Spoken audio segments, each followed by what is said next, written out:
Well, good afternoon. It's really not a good afternoon. I'm going to just tell you that right off the bat. It's not a good afternoon. I am already angry beyond belief. And by the time I get through with the next segment, if you're just joining us, I think you'll be right there with me. This is one of those days where you just shake your head in amazement and you say, "Oh my gosh, what's this all about?"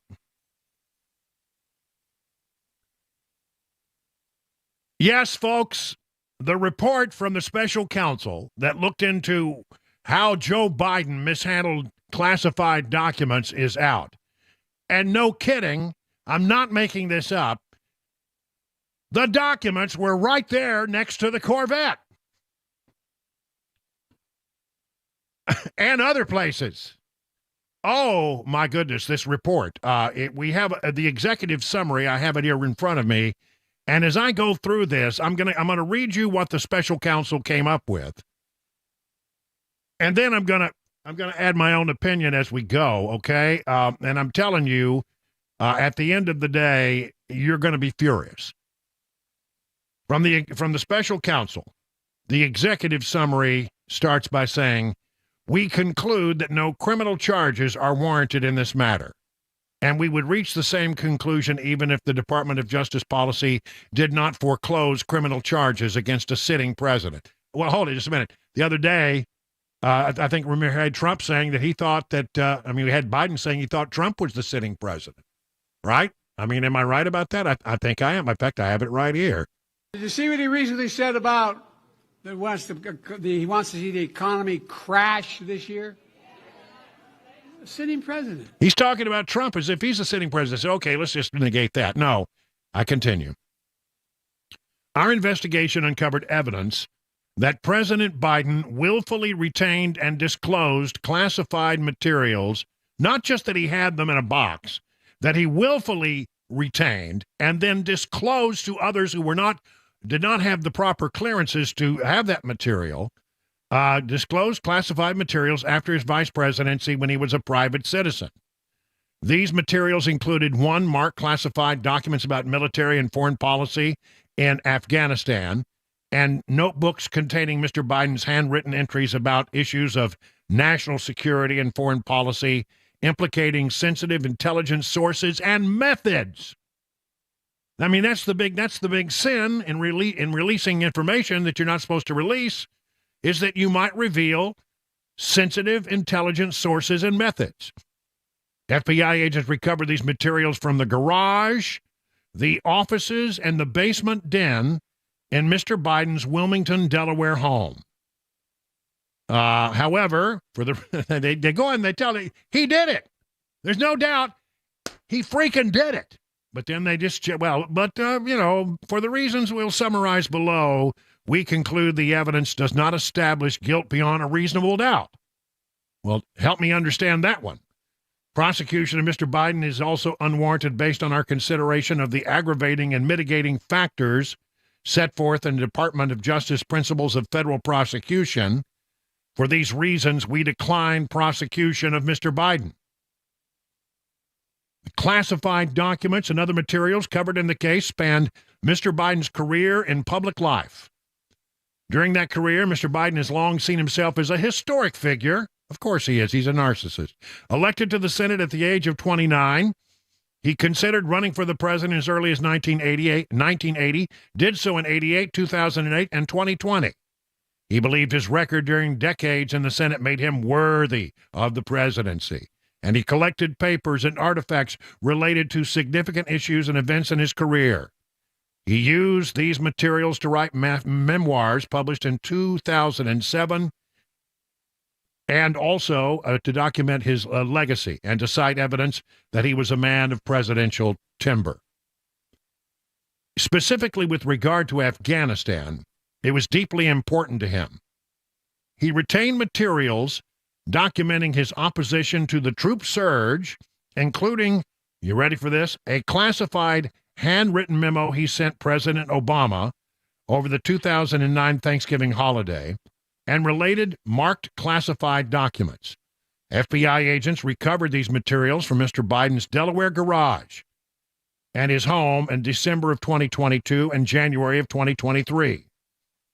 Also, during his 8 years as vice president, Mr. Biden regularly wrote notes by hand in notebooks. Some of these notes related to classified subjects, including the president's daily brief and National Security Council meetings, and some of the notes are themselves classified. And after the vice presidency, after Mr. Biden kept these classified notebooks in unsecured and unauthorized spaces at his Virginia and Delaware homes and used some of the notebooks as reference materials for his second memoir, published in 2017. Marked classified documents about Afghanistan. These documents from the fall of 2009, are you ready for this? Have classification markings up to top secret, sensitive, compartmentalized information level. They were found in a box in Mr. Biden's Delaware garage that contained other materials of great personal significance to him, and that he appears to have personally used and accessed them. The marked classified documents were found along with drafts of the handwritten 2009 Thanksgiving memo Mr. Biden sent to President Obama in a last-ditch effort to persuade him not to send additional troops to Afghanistan. Just as a side note, he was so passionate about it during the Obama years and was overruled. It was one of the first things he wanted to do when he took the office. And we know how disastrous that decision was.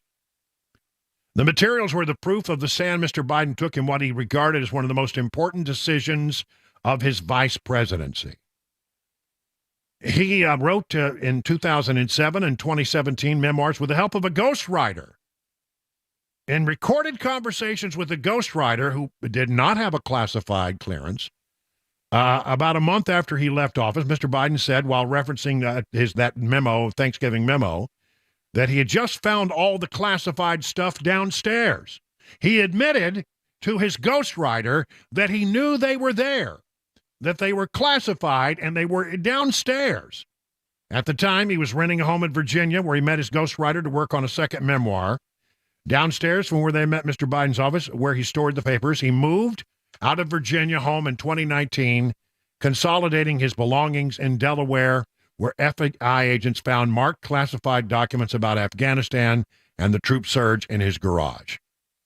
Evidence supports the inference that when Mr. Biden said in 2017 that he had just found all the classified stuff downstairs, he was referring to the same marked classified documents about Afghanistan that the FBI agents found in 2022 in the Delaware garage, right next to the Corvette. That's right. Nevertheless, we do not believe the evidence. So after laying all this out, right, after going through all of this and making the case that, you know what, he absolutely did it, they turned the corner. Nevertheless, we do not believe the evidence is sufficient, as jurors would likely find reasonable doubt for one or more of several reasons. Both when he served as vice president and when Afghanistan documents found in Mr. Biden's Delaware garage in 2022, his possession of them in Delaware home was not for the basis of prosecution, because as vice president and president, he had the authority to keep classified documents in his home. The best case for charges would rely on Mr. Biden's possession of the Afghanistan documents in his Virginia home in February of 2017, when he was a private citizen and when he told his ghostwriter he had just found the classified material. Willful. Several defenses are likely to create reasonable doubt, and they go on to lay out some of the things that that might be brought by the defense that would put the idea of reasonable doubt in the mind of the jury. But then there's this, and this is the thing that I think is going to hurt Biden more than the fact that he willfully held these classified documents. This is, again, in the executive summary. Mr. Biden's memory was significantly limited both during his recorded interviews with the ghostwriter in 2017 and his interviews with our office in 2023. And his cooperation with our investigation, including by reporting to government the Afghanistan documents, will likely convince some jurors he made innocent mistakes rather than acting willfully, that is, with the intent to break the laws the statute requires. And then this. Another viable defense is that Mr. Biden might not have retained the classified documents in Virginia home at all. They could have been stored by mistake and without his knowledge. Given Mr. Biden's limited precision and recall during his interview with his ghostwriter and with our office, jurors may hesitate to too much evidentiary weight on the single 8-word utterances to his ghostwriter about finding classified documents. We also considered that at trial, Mr. Biden would likely present himself to a jury, as he did during our interview, as a sympathetic, well-meaning, elderly old man with poor memory. Based on our direct interactions with and observations of him, he is someone for whom many jurors will want to identify reasonable doubt. It would be difficult to convince a jury that they could convict him, when by then a former president, well into his 80s, of a serious felony that requires a mental state of willness. He was a doddering old man, and you can't prosecute him when he's president. You know, the law is pretty clear on that. So when he got out, you know, and I think that will be in not too far distant future, but let's say he gets elected, it would be when he was 86. They said he's just a doddering old man with a bad memory. We conclude the evidence is not sufficient to convict, and we decline to recommend prosecution of Mr. Biden for his retention of the classified Afghanistan documents. There you have it. I did skip some parts, but you have a pretty good sense of what's in the executive summary of this report. By the way, if you want to see the careless way top secret documents were being handled by Biden, you can go to yourfarm.com. I have a link at the very top of today's show prep where you can be led to links that will show you pictures of disheveled cardboard boxes in various states of disrepair, where top secret documents were being held right next to the Corvette.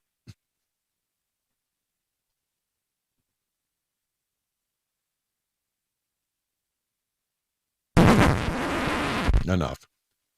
I'm telling you, this is, there's so much I need to unpack with all of this. Number one, the main reason it seems that they chose not to bring a prosecution is that he was a doddering old man and his memory was lacking. I don't know how in the hell that works out well for Biden, given the fact that he's running for re-election and recently has been presenting himself as a doddering old man who can't remember things. I mean, I'm telling you, it's been ridiculous, the things that have happened in recent days. Memory issues have become a huge issue for this president, where he seems to be talking to world leaders who are dead. And there's another example of that today, a new one, a brand new one. I mean, we told you the one about Francois Mitterrand. There's another one involving Helmut Kohl, the German chancellor. We'll get into that throughout the rest of the show, but I just want to leave you with this thought.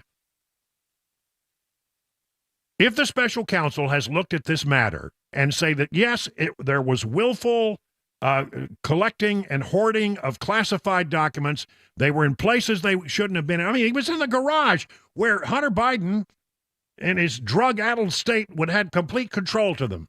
Absolute, he could have rifled through them. Nobody would have stopped him. Nobody knows if he did. We don't know who's been in and out of that garage. We have no idea who might have got access to those documents. Classified, top secret documents. But if they decline to prosecute or bring a case against Joe Biden, and then they decide that they're going to go after Donald Trump in a significant way and bring these unbelievable charges for classified documents, if they were to come and prosecute him in a way that they did not prosecute President Biden, there will be a hue and cry across this nation, the likes of which you have never seen. There will be such a sense of outrage, I hesitate to think how it might manifest itself. People will just not stand for it. People will say, that's it. That's the last straw. That's the straw that breaks the camel's back. I really believe that with every fiber of my being. You can't decide not to charge one and then charge the other. You know, at least the documents in Trump's case were under lock and key, and not just, in a cardboard box next to the Corvette. I mean, I'm telling you. Lot to unpack today, including the fact that there were major arguments before the Supreme Court today about that 14th Amendment case. Doesn't look like it's going to go very well for the Colorado Supreme Court. We'll get into that throughout the show. So much to unpack right now. 22 past the hour.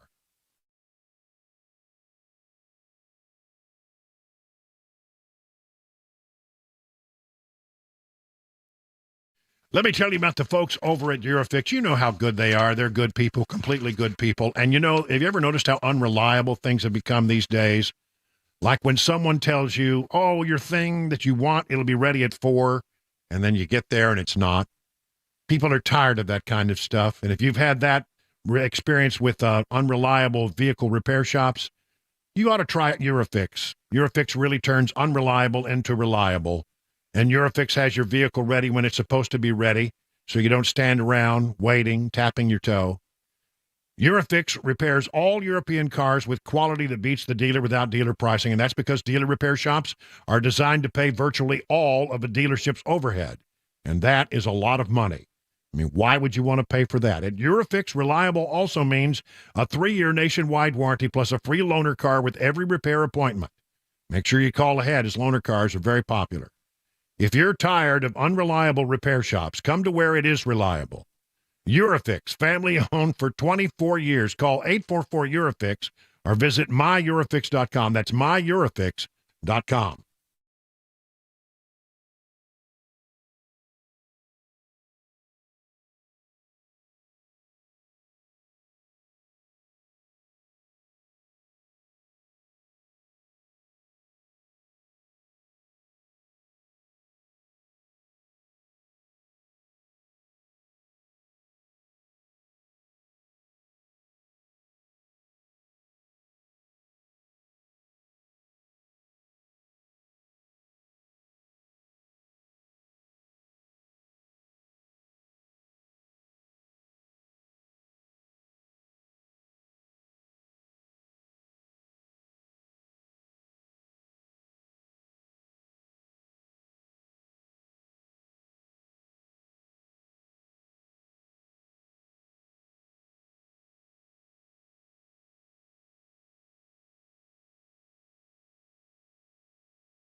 President Biden to not be charged for his handling of classified documents. We'll get into all of that. An evacuation underway at a Nashville apartment complex, and an update over there in Israel in the Hamas war. 3:30 Super Talk 99.7 WTN. It is 27 minutes now past the hour of 3 o'clock on Super Talk 99.7. Brian Wilson in the chair on this very busy news day, Thursday, February 8th, or as they call it on the Hallmark Channel, it's not February, it's Love-uary. They renamed it. Yeah, I know. Don't get me started. I get a lot of the Hallmark Channel at my house. Listen, we got a couple of things to talk about here as the show goes on. First of all, you've heard about the documents, and we'll talk more about that. We'll talk more about the manifestation of Joe Biden's memory issues, which keep cropping up, making me wonder just how long are we going to continue on insisting that this man is legitimately the president of the United States. He may be legitimately elected, but I'm not sure he's performing as the actual president of the United States, given what the special counsel has written about them and what we've seen in recent days.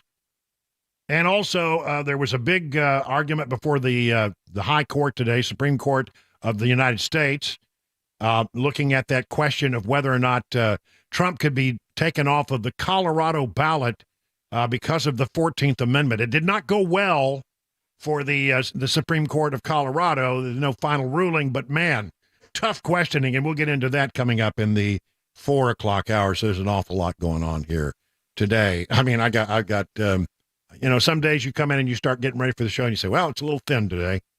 This would not be today. Today it's not thin. We got a bunch of stuff. I want to mention that I'm going to be at the Wilson County Home Show on this coming Saturday between 10 and 2, hanging out with the good people at Busy Bee, HVAC and plumbing. This is a thing I do. I love doing this every year. We have a nice little location there. You can't miss us when you come in the door. And I'll be there with Brandon Matheny and William Matheny and the folks at Busy Bee. I'll be the big tall host sitting right next to the big bumblebee. Who's bigger, you or the bee? Well, I think I'm bigger than the bee, but still, for a bee, it's a pretty big bee. Do you count the antenna as? Yeah. Even with the antenna, I'm still a little taller, I think, than that bee. Right. Well, anyway, be there with the bee. I'd like to shake your hand and say hello, and so come by the booth between 10 and 2. Dan Mandis will be there as well, and we'd love to catch up with people and talk. Cabana wife said she's coming with. She'll be there for in and out because he's going to be also, looking to spend some money at the home show. Well, that's what you do, right? That's right. Yeah. So but she'll say hello if you catch her when she's there. I don't know, in and out, no promises, but she's going to be there part of the time. She wants to say hello as well. And then I also want to mention a Super Talk Live event, Super Tuesday, March 5th at the Nashville Palace. This is at the Nashville Palace. I'm playing the Palace finally. I think I can put it on my resume. I played the Palace. This is a free event. We'll be broadcasting live. I'll take our show down there. As the result, come on in on Super Tuesdays. The results from Super Tuesday come in. Dan Mandis, Chris Hand, Matt Murphy, and me, your friend and radio buddy Brian Wilson, for a night of fun, food, and conversation. And it's free. And if you reserve your table online, you need to reserve a table. You're in the running for a massive hot chicken and barbecue tailgate package for 25 people. Hello. There you go. We'll have to work hard to keep Ken Weaver away. It all starts at 6 p.m. Details at 997WTN.com. That's March 5th. We'll be bringing in the results from Super Tuesday. And then, by the way, that's the day that Donald Trump will likely clinch the Republican nomination. Brought to you by the Glock Store, Busy Bee Plumbing, Heating, and Cooling, and nutrition.com. So I hope that we'll see you out there. It'll be a good time. And I hope I see you this weekend out at the Wilson County Home Show. Come by and see me and the big, gigantic bee, and Dan Mandis, who is smaller than the bee. Well, we knew that. We knew it goes without saying. 31 past the hour now.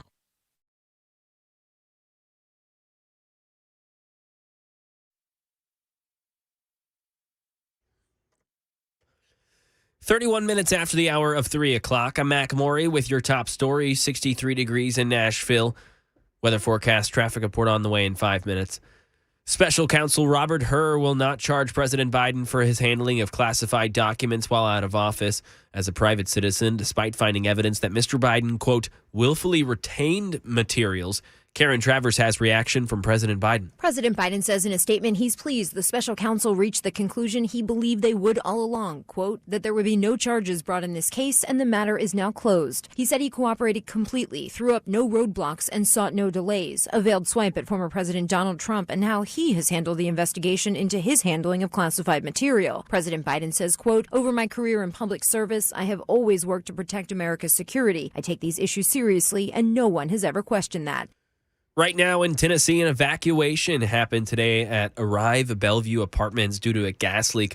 Emergency crews noticed a strong smell of gas. They say it looks like a construction crew hit a large service line. Piedmont Natural Gas has been notified of the leak. No injuries have been reported. And despite Israeli Prime Minister Benjamin Netanyahu dismissing current hostage negotiations with Hamas as, quote, delusional, National Security Council spokesman John Kirby tells reporters today discussions remain ongoing with U.S. officials, hopeful that some kind of compromise can still be reached. We're optimistic that we'll still be able to get a deal in place that will allow for an extended pause, allow for more aid to get in, and allow for a maximum number of hostages to get out. And Kirby continued to say, given the circumstances and the conditions that we see there right now, we think a military operation at this time would be a disaster for those people. Talking about the Palestinian civilians on the ground in Gaza's last standing city. That is the latest news, traffic and weather on the way. I'm Mac Morey, WTN News.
So how are you faring in the rough and tumble market, up and down, up and down, up and down? It's nerve-wracking, isn't it?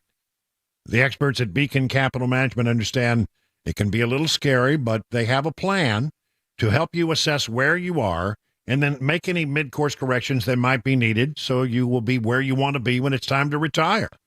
Wouldn't it be great to have a peace of mind that you're on the right path? Beacon can provide you that reassurance, and it starts with a simple phone call. The experts at Beacon will take it from there. You have nothing to lose except for your worry. So get started today by calling 615-488-9303. At the end of the process, you'll be able to rest easy knowing you have a plan that meets all your retirement goals. Replace the worry with confidence that you're on the right path. The number again is 615-488-9303. The experts at Beacon stand ready to take your stress away, and you can learn more at AskBeaconNow.com.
Well, good afternoon. It is 38 minutes now past the hour of 3 o'clock on Super Talk 99.7. I mean, I'm still just getting really worked up about this whole classified document thing. I mean, so you've got a case pending against Trump right now that is tentatively scheduled to go on trial sometime in May. And then they have brought charges against Trump. And they look at Biden, who did the same damn thing, and they say, no charges here. And I don't understand how you give a pass to the president, but the former president, you decide you have to go forward there. I don't understand it. I mean, I think people in America are going to be outraged when they start to look at this thing and figure out that there is, again, a double standard in America. If you have an R behind your name, then you get one way of being looked at by the Department of Justice. And if you have a D behind your name, you get a whole different kind of experience. It's the American people won't stand for it. And it's absolutely wrong on every level. One of the things, though, that we found in this executive summary is that one of the reasons why they decided not to bring charges against President Biden is, well, number one, he's a sitting president, but even they would have had to wait until he got out of office, and who knows when that's going to be, but I think it'll be very soon. But still, they said when, you take him before a jury, he's going to present as a doddering old man with a faulty memory. Therein lies a problem, a whole different set of problems. And we've got these things that keep happening in the recent days that makes me wonder who's really running this place, because it ain't him. He can't remember squat. So we told you the other day about this incident where he's talking about a meeting. He's at a G7 meeting. I think it's in 21. He's meeting with world leaders, and he has a conversation, and he describes with a French leader. I was in the south of England, and I sat down and I said, "America's back." And Mitterrand from France, looked at me and said,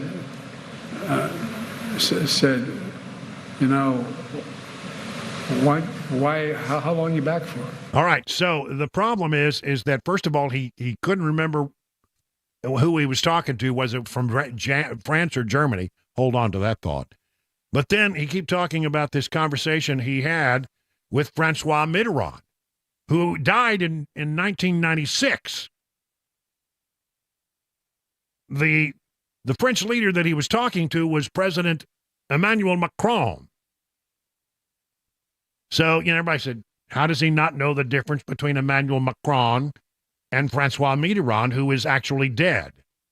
And then he did a fundraiser. Now, there's no audio of this, but it was observed and heard by reporters in the room, and it's been reported.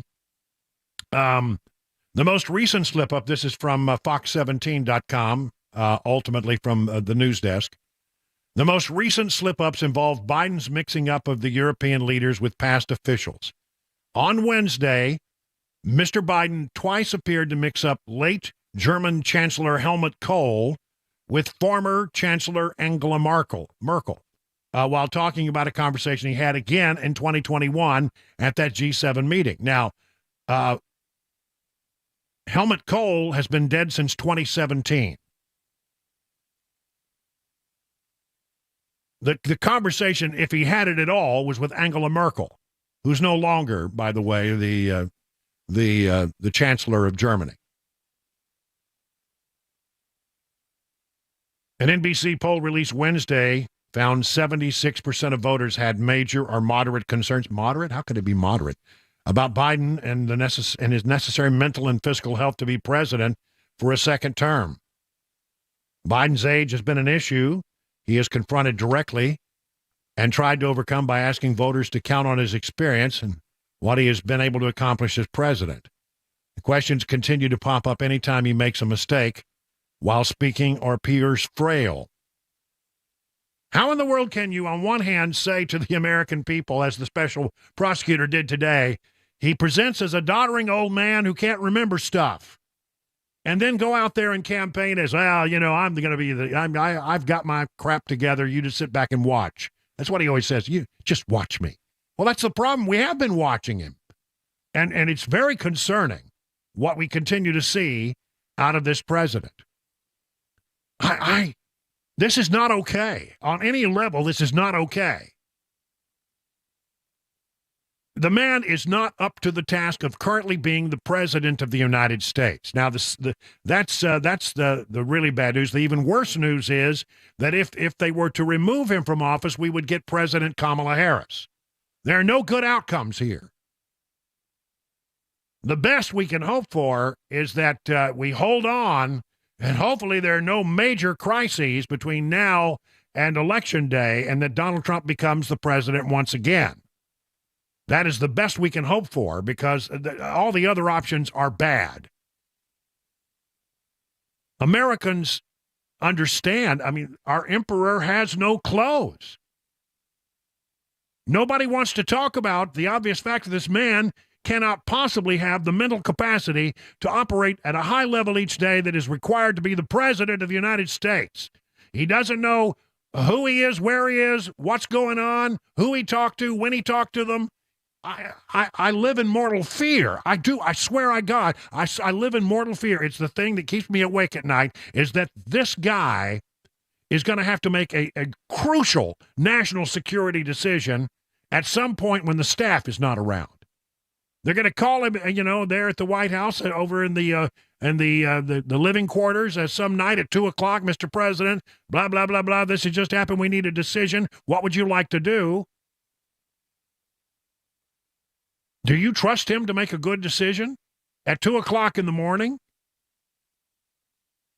I mean, they jack him up. I swear to you, what they do is when they really have to put him out there, they jack him up with a B12 shot and a double dose of Prevagen and Lord knows what other medications that he's on, to go out there and give him a 5-hour energy drink, and he's good for about 10 or 15 minutes.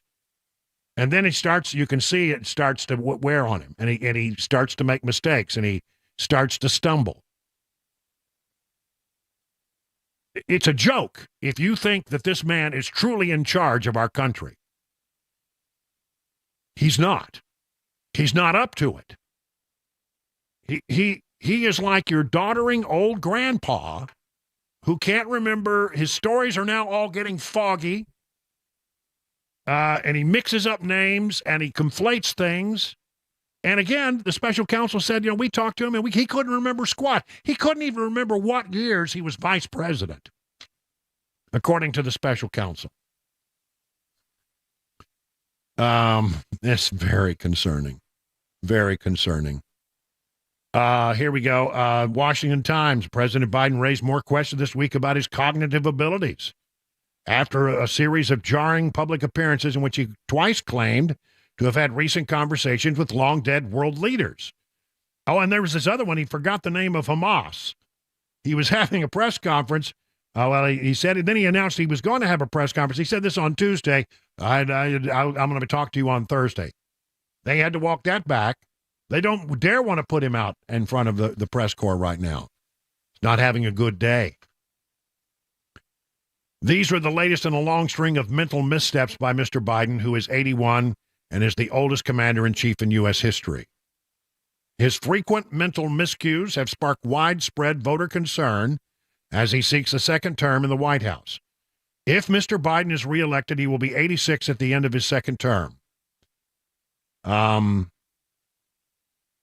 NBC poll released this week, as we told you, 76% of voters, including 54% of Democrats, had major or moderate concerns about Mr. Biden's mental and physical health. Only 48% of voters had the same about Mr. Trump, and 35% said they had no concerns about the ex-president's fitness.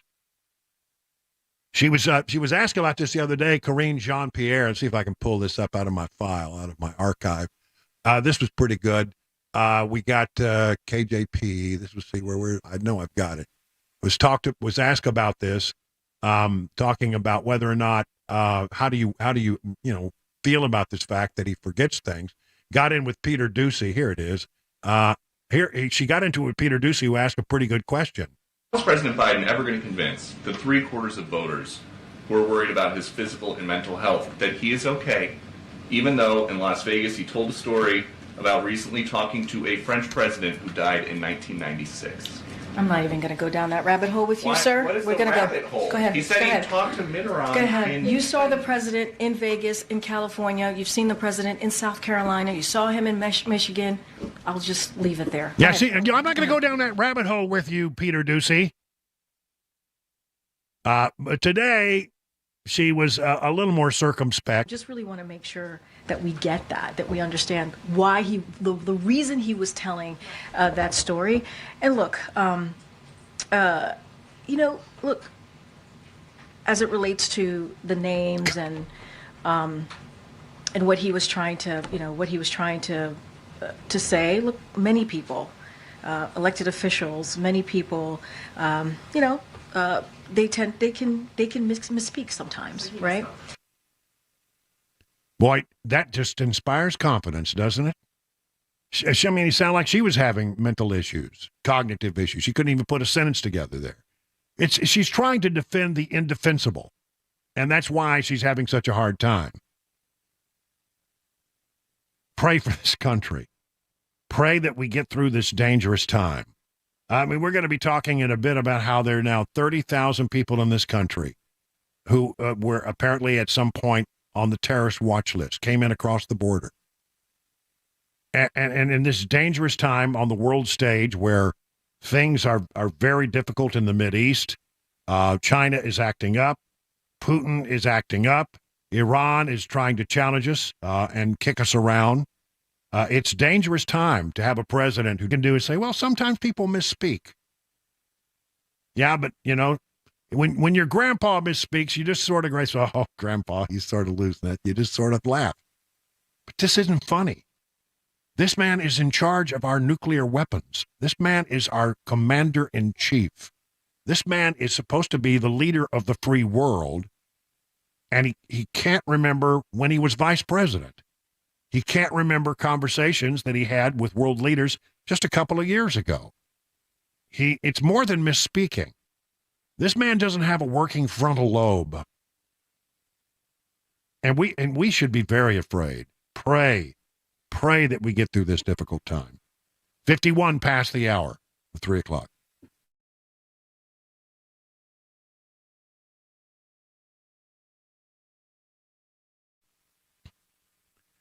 I'm in the middle of my weight loss journey with the help from the folks at Restoration Wellness Med Spa over in Lebanon. That's right. It's true. I told you I lost a lot of weight last year as I was going through some stuff. But guess what? Once I got that worked out and I started feeling better, my appetite came roaring back, and so did the weight. And I don't want it to get too far out of control.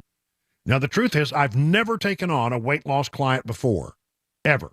But I really like the way Carly and Jamie and the folks at Restoration Wellness Med Spa approach this. It's not a one-size-fits-all approach. They took the time to really look at my history, talk to me about my lifestyle, and then they customized a plan that best fits my needs. That's right. It's a customized treatment plan. And as we go forward, I'll be sharing how it's going in the days ahead. But why don't you do what I did? Set up an appointment to develop your customized treatment plan at Restoration Wellness Med Spa and be a part of the more than 1,000 patients who have already seen life-changing results. Whether your goal is to lose stubborn body fat or to improve your overall health in other ways, Restoration Wellness has a solution for you. Take advantage of the newest technology in weight loss management. 615-470-8124. 8124. 615-470-8124. RestorationWellnessMedSpa.com.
President Biden classified documents case update. A child dead after a crash today in Tennessee. Donald Trump ballot news coming from the Supreme Court, and the FCC going after robocalls. Those stories and more at 4 o'clock. Super Talk 99.7 WTN.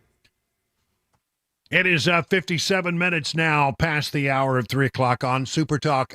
Let's look at the market right quick. Dow Jones Industrials closed up about almost 50 points, 48 points and change.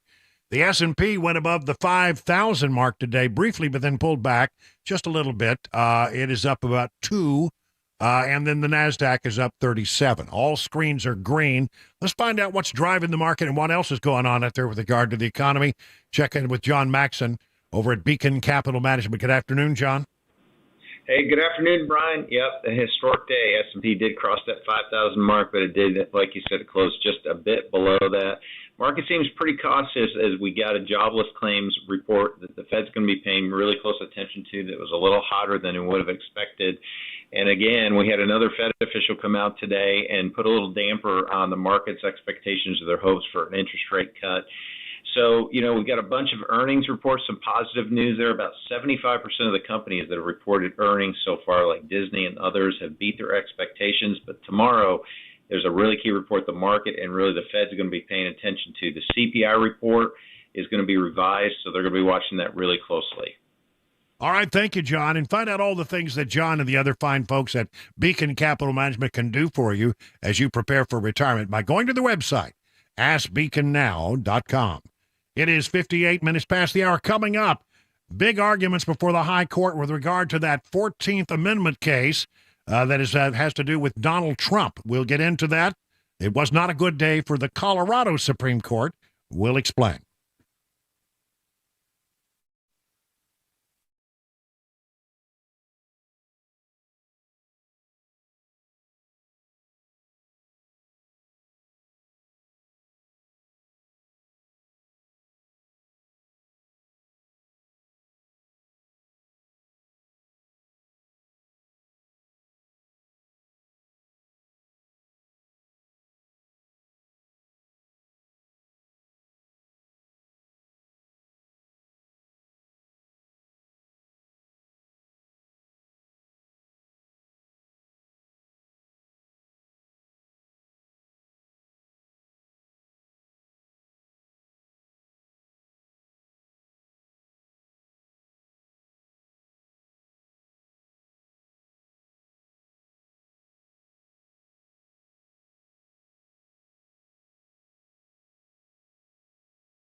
.401, I'm Mac Maury with your top stories. 62 degrees in Music City. Traffic, complete weather forecast coming up in 5 minutes.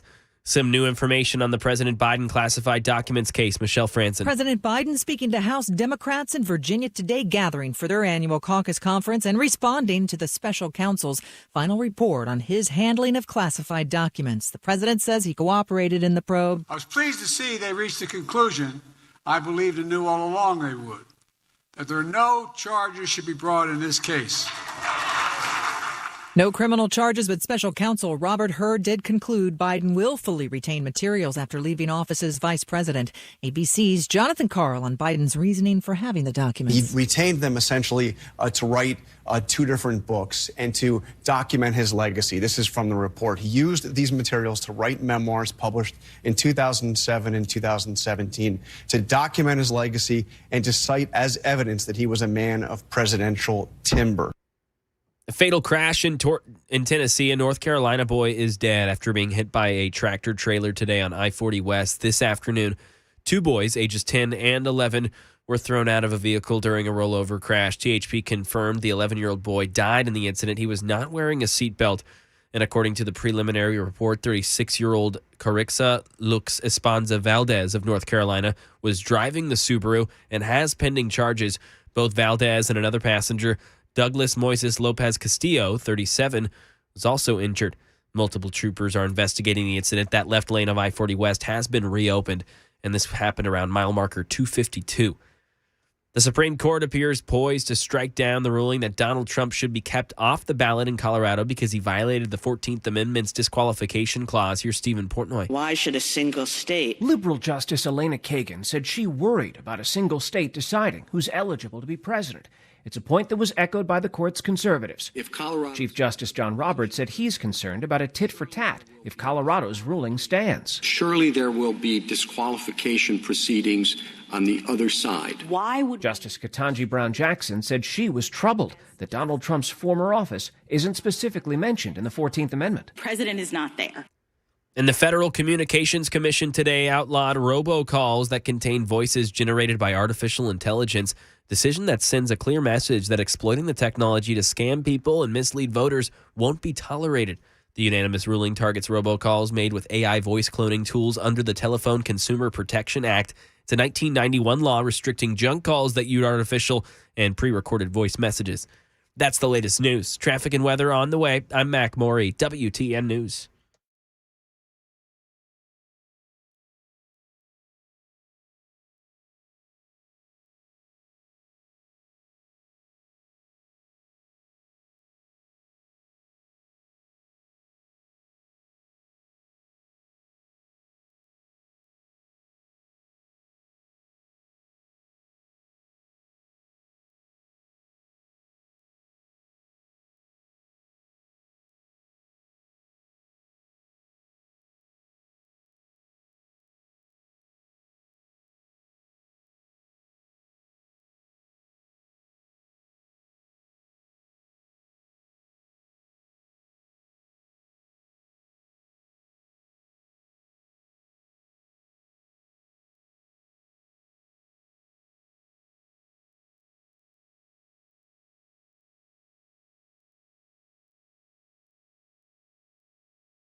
Well, good afternoon, everybody. Hour number 2 of The Drive underway on this incredibly busy news day. If you're just joining us, let me just bring you up to speed. There was a release of a report with regard to the classified documents investigation of Joe Biden. And what we found is that, well, dadgummit, yes, we were right all along. There were a lot of classified documents kept in the garage right next to the Corvette. And other places as well, and that he willfully did it.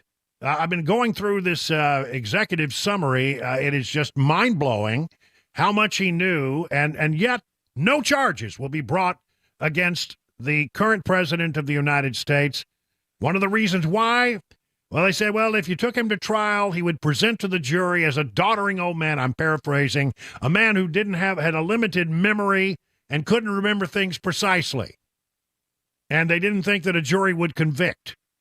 So they decided not to do it. They also point out that, with one notable exception, that there have never been a classified documents case brought against a former president or a former vice president.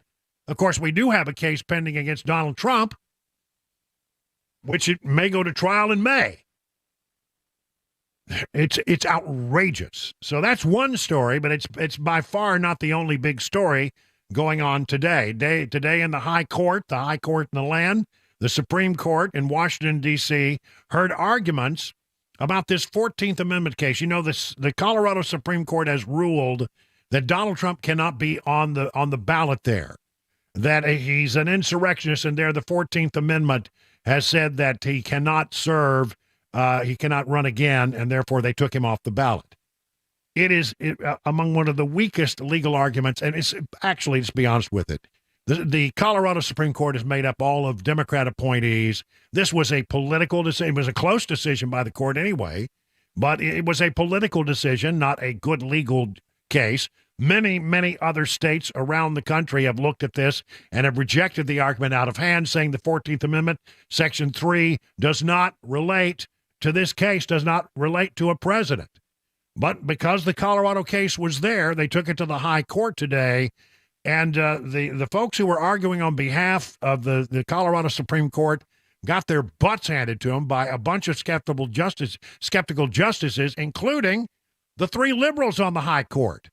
Let's delve into it. Here is Chief Justice John Roberts talking about the practical consequences of following the decision as laid out by the Colorado Supreme Court. A goodly number of states will say, whoever the Democratic candidate is, you're off the ballot, and others, for the Republican candidate, you're off the ballot, and it'll come down to just a handful of states that are going to decide the presidential election. That's a pretty daunting consequence. Well, certainly, Your Honor, the fact that there are potential frivolous applications of a constitutional provision isn't a reason. Well, no, hold on. I mean, you might think they're frivolous, but probably the people who are bringing them may not think they're frivolous.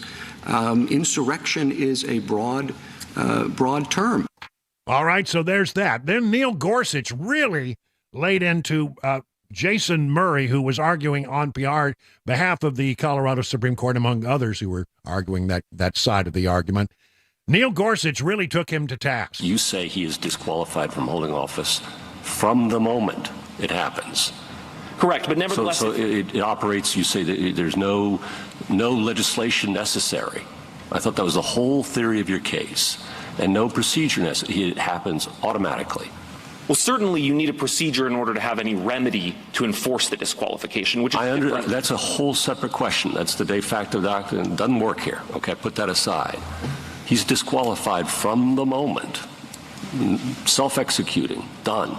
And I would think that a person who would receive a direction from that person, the president, former president, in your view, would be free to act as he or she wishes without regard to that individual. I don't think so, because I think, again, the de facto officer doctrine would nevertheless come into play to say this is... No, de facto, that doesn't work, Mr. Murray, because de facto officer is to ratify the conduct that's done afterwards and insulate it from judicial review. Put that aside. I'm not going to say it again. Put it aside, okay? I think Justice Alito's asking a very different question, a more pointed one, and more difficult one for you, I understand, but I think it deserves an answer.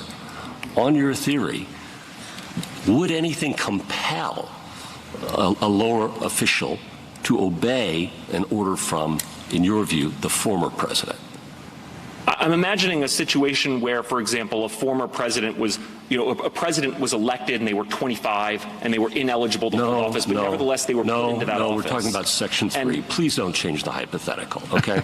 Please don't change the hypothetical. I know I like doing it too, but please don't do it, okay? Well, the point I'm trying to make is he's disqualified from the moment he committed an insurrection. Whoever it is, whichever party, that happens. Boom. It happened. What would compel, I'm not going to say it again, so just try and answer the question. If you don't have an answer, fair enough, we'll move on. What would compel a lower official to obey an order from that individual? Because ultimately we have statutes and rules requiring chains of command. The person is in the office, and even if they don't have the authority to hold the office, the only way to get someone out of the office of the presidency is impeachment. And so I think if you interpreted Section 3 in light of other provisions in the Constitution like impeachment, while they hold office, impeachment's the only way to validate that they don't have the ability to hold that office and should be removed. All right. So, listen, you go down to use a phrase that's been used a lot lately by the Democrats at the White House. If you go down the rabbit hole and you accept their argument, then there are all kinds of other problems that present themselves. If you are making the case that the moment you uttered those words in a speech down on the mall, you were, that was an act of insurrection. And therefore, you were not at that moment any longer the president of the United States. Well, it's just ludicrous. Of course he was the president of the United States. There are all kinds of weaknesses and all kinds of problems. And surprisingly, the liberals on the court asked some of the most tough questions, believe it or not. Ketanji Brown Jackson had very tough questions. See, the 14th Amendment really is designed to consolidate federal power. And the Supreme Court of Colorado was trying to make a much different kind of argument there. So how did it go? Let's check with a couple of the people who are real experts in this kind of stuff. Legal analyst Andrew McCarthy. You have a majority on the court which are really originalist, textualist judges. And in terms of their wheelhouse, the text is against Colorado here, and the history, as the court pointed out today, is against them as well. They can't come up with an example of where a state struck a federal official under the Section 3 of the 14th Amendment. Then everybody is looking at the three progressive justices and thinking they're appointed by Democrats, and that's politically true. But they're also, philosophically speaking, they're strong progressives.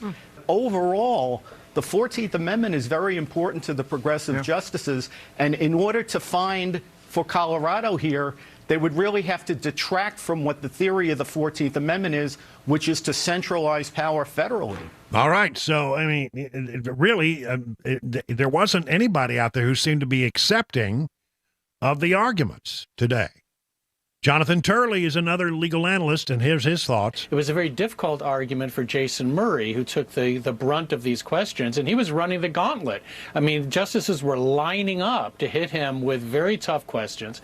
But what was fascinating is how many of them came from the left of the court. The most interesting was Justice Jackson, because she kept on pushing lawyers back to the first threshold question of whether the president is even covered by this provision.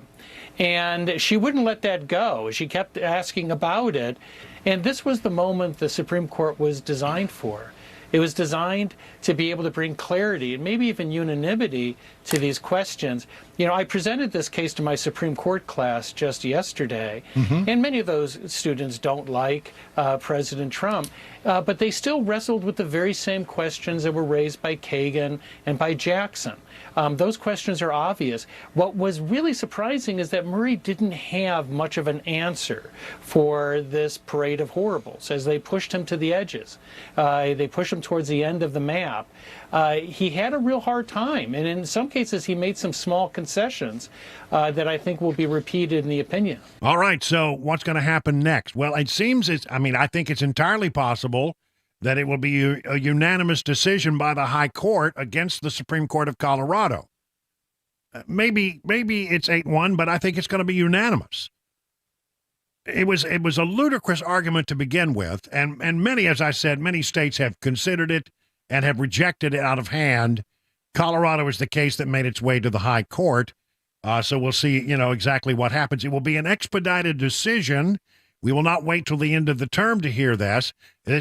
For the Supreme Court, which normally likes to take its time in crafting perfect language and the collegial process of exchanging ideas behind the scenes and, ending up, with something that gets revealed late in the term, I would say to you that this is warp speed. They're going to be working very quickly, maybe a matter of weeks. Certainly, I don't think it will go more than a month or so before they have to make some kind of ruling. And I think that it will be a pretty bad ruling for the Supreme Court. So there you have it, a fascinating day today where even the most progressive members of the high court, and there are 3 of them, ask incredibly hard questions of the Colorado lawyers who are defending the Supreme Court decision in Colorado. There's just no way this ever was going to stand up to legal and judicial scrutiny. It was an attempt by the left to throw anything and see what, they throw everything at them and see if anything sticks. That's their whole strategy with Donald Trump. So we'll wait for the high court's ruling, which I say will probably come in a few weeks. And I would not be surprised if it was unanimous in favor of Donald Trump and against the Colorado Supreme Court. His name will be restored to the ballot in the state of Colorado. Coming up, a little bit of 2024 news. Don't go anywhere. It's 20 minutes now past the hour of 4 o'clock on Super Talk 99.7.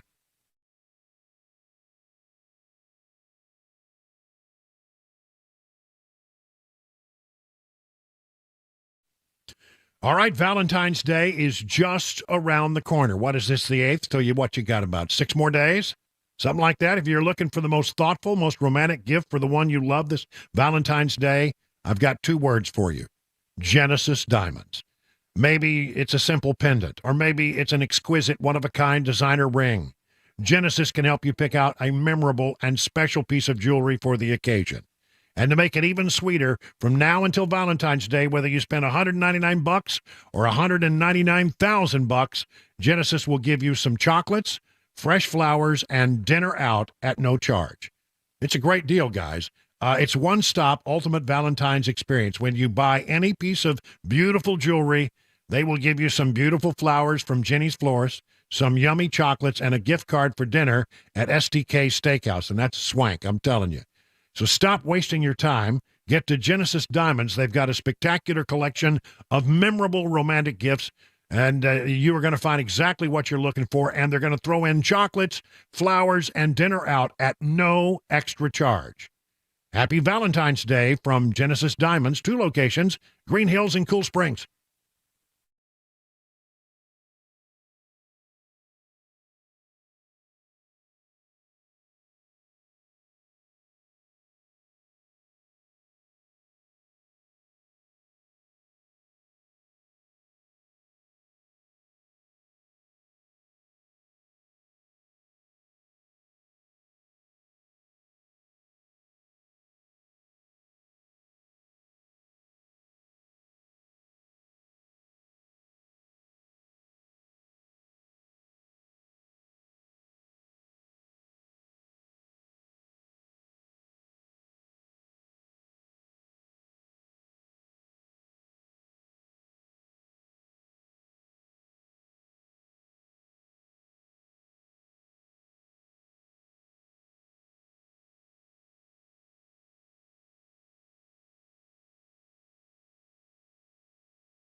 No charges against President Biden for his handling of classified documents, an evacuation at a Tennessee apartment complex, and the latest money news. 4:30 Super Talk 99.7 WTN. It's 25 minutes now past the hour of 4 o'clock on Super Talk 99.7. If you're just joining us, getting into your car and getting ready to head home, a couple of big stories today I need to catch you up on. Number one is that there's been a report that came out from Robert Hur. He was the special prosecutor looking into the classified documents case against President Biden.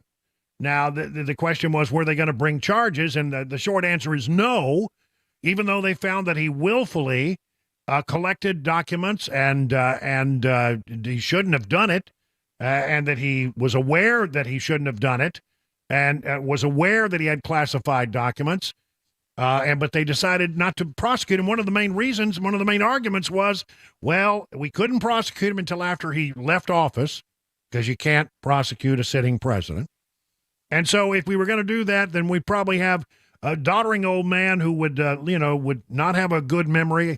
I mean, he said that during his interviews with Biden couldn't remember a thing. Couldn't remember when he was vice president. Couldn't remember the tales of how certain things happened. Which we've all witnessed firsthand, so it makes sense. But that he would have come across as a doddering old man and a sympathetic figure to the jury, and that's why they decided not to bring charges against him. Now, there's much more to that, and I'm going to get into it again. I promise you at the top of the 5 o'clock hour. Very quickly, I want to run past some things going on with the 2024 election, and tell you about that. We have another report out from Morning Consult as to the charges. I'm sorry, excuse me. The Morning Consult as to how the election would happen if it were to happen today. And it's pretty interesting. Again, it shows that in a single matchup between Trump and Biden, Trump would win by 5. I suspect these numbers are going to go up with all of the things that are happening right now. I think with regard to this decision that was made not to prosecute President Biden, when you have a case that is pending against President Trump, that there's going to be a seething anger across this country by a whole lot of people who have just about had it with the dual standard of justice in this country. Now, the former president, Trump, has said you should dismiss the case. I don't think they're going to be thinking about doing that. But that's what he said. And I think people are they've just had enough. They're just angry beyond belief that there is such a dual standard. Bring a case against Trump, but you don't bring a case against Biden. And even though you find that he willfully collected and held classified documents, top secret documents, literally in the garage in Delaware right next to the Corvette, just like we all thought, and other places as well. But then but you're going to prosecute Trump, but you're not going to prosecute this guy? Outrageous. The American people are not going to stand for it. Every time something has happened with this regard, Trump's numbers go up. Morning Consult says that in a straight up election battle between Trump and Biden right now, Trump wins by 5. Morning Consult does not do the one thing that some other polls do. And there are other polls that have it tighter, but this one has been consistently Trump 4, 5, even 6, I think at times.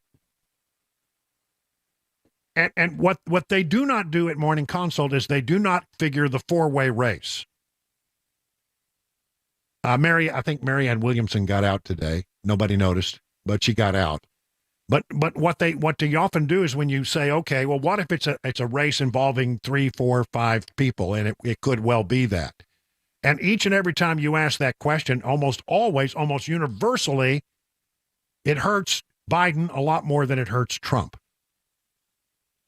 So if this Morning Consult number is right, and again, there are others that have it tighter, others have it about here, but you consider the 4 or 5-way race that may eventually emerge, it gets real interesting, doesn't it?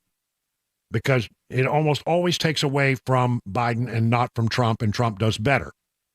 It might be 6 or 7, which would be outside the margin of error. So the numbers there, looking, at least in this poll, looking very good for Trump. Now, coming up in the next hour or in the next half hour, we're going to be talking about the border situation. Then at 5 o'clock, I'll get back into this whole thing about Biden documents. And then in the 6 o'clock hour, we'll get into the whole thing with the decision by the high court. So much going on today. This is a day to settle in and make sure you don't miss 1 minute of the drive. I'll bring you everything that you need to know as we go forward. 31 past the hour now.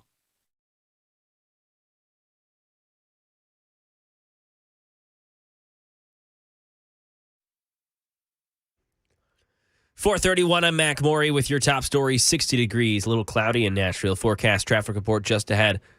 A special counsel report recommends no charges against President Biden for his handling of classified documents while out of office, despite finding evidence that Mr. Biden, quote, willfully retained materials. Jonathan Karl on how this differs from the former president's case. Biden went through, conducted this search, turned everything over, turned it over voluntarily, submitted to the sworn interview with the special counsel. This is not the way Donald Trump acted. He kept the stuff back. Even when subpoenaed, he made efforts to try to hide the stuff at Mar-a-Lago, allegedly, and he allegedly told his own staff to lie about the documents. Right now in Tennessee, an evacuation happened today at Arrive Bellevue Apartments. It happened because of a gas leak. Emergency crews noticed a strong smell of gas. They say it looks like construction crews hit a large service line. Piedmont Natural Gas has been notified. No injuries were reported.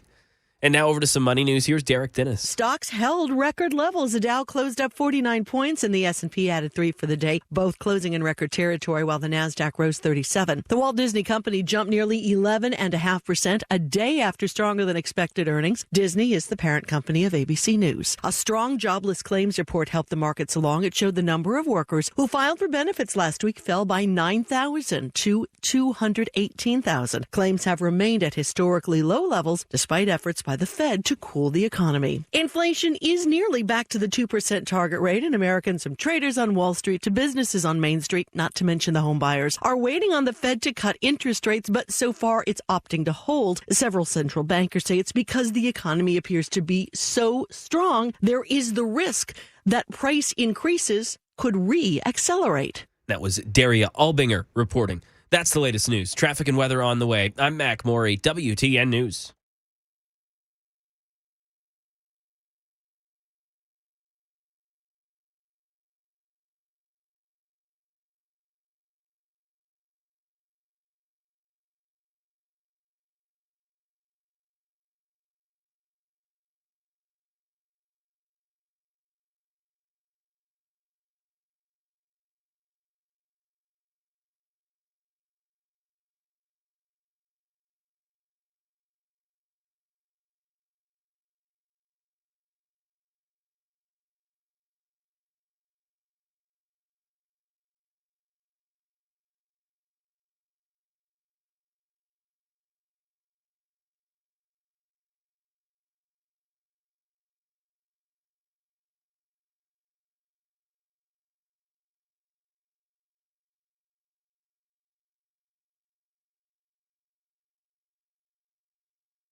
38 minutes now past the hour of 4 o'clock. Listen, if you're just joining us, a lot of people we know, we've done the research, get into your car about this time and get ready to head home.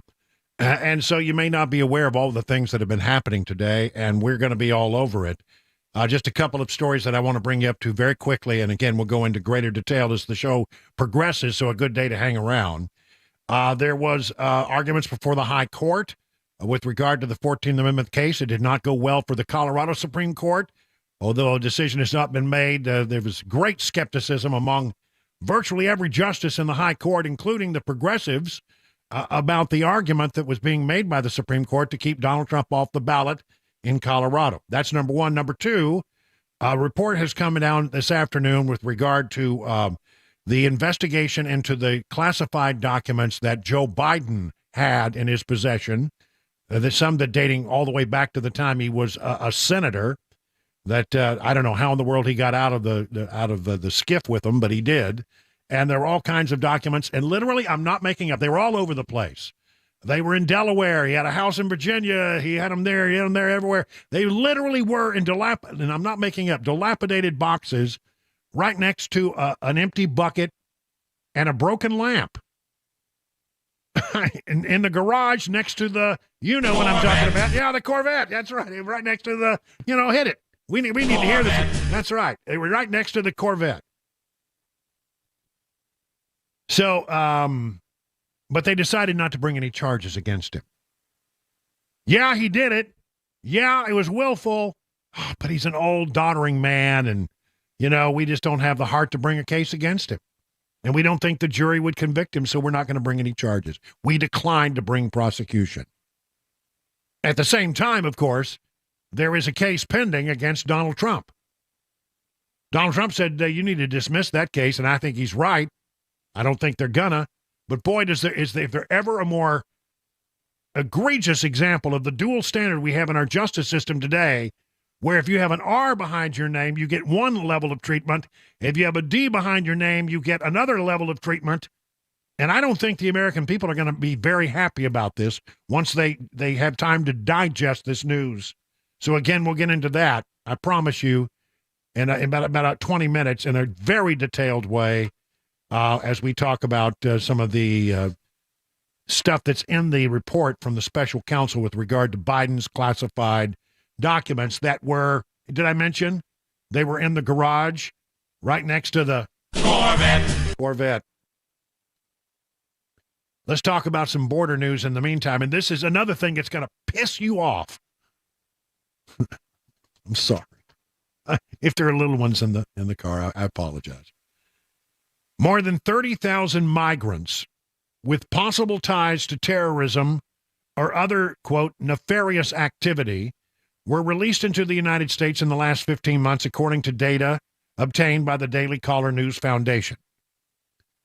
Customs and Border Protection data reviewed by the news outlet revealed that Border Patrol agents logged 20,287 encounters with special interest aliens in fiscal year 23 and another 12,000 so far in fiscal year 2024. The Department of Homeland Security's lexicon terms and definitions describes special interest aliens as foreign nationals originating from a country identified as having possible or established links to terrorism. This is based on travel patterns that are known or evaluated to possibly have a nexus with terrorism. It does not mean that all SIAs are terrorists, but rather than that the travel and behavior of such individuals indicates a nexus to nefarious activity, including terrorism, and at a minimum provides indicators that necessitated heightened screening and further investigation. Over 30,000 SIAs were allowed into the interior of the United States in the last 15 months and were given future court dates. The internal CBP data obtained by the Daily Caller News Foundation revealed. The data also found that SIA encounters at the southern border increased 600% from fiscal year 2021 to 2022. What does that tell you? That people who have come from bad places who may well have, a connection to terrorism, realized that as soon as Joe Biden became president, that they could take advantage of the loosened border to come to America. What are they up to? Where are they? We don't know. We don't know. And by the way, those are the ones that we know about. What about the 2 million people who came across the border that we never had contact with? How many of those were suspected terrorists? One DHS official called the memo depressing. It infuriates me. It frustrates me. Wow, it frustrates me too. Boy, does it ever. And then you have the president deciding that that he's going to blame it all on Republicans. He's going to look back and say, well, they didn't pass the border bill, and so far it's their fault. They just own it. No, they don't own it. And everybody in America, anybody with a working brain cell is not going to buy that argument. Everybody knows who's responsible for this, Joe Biden.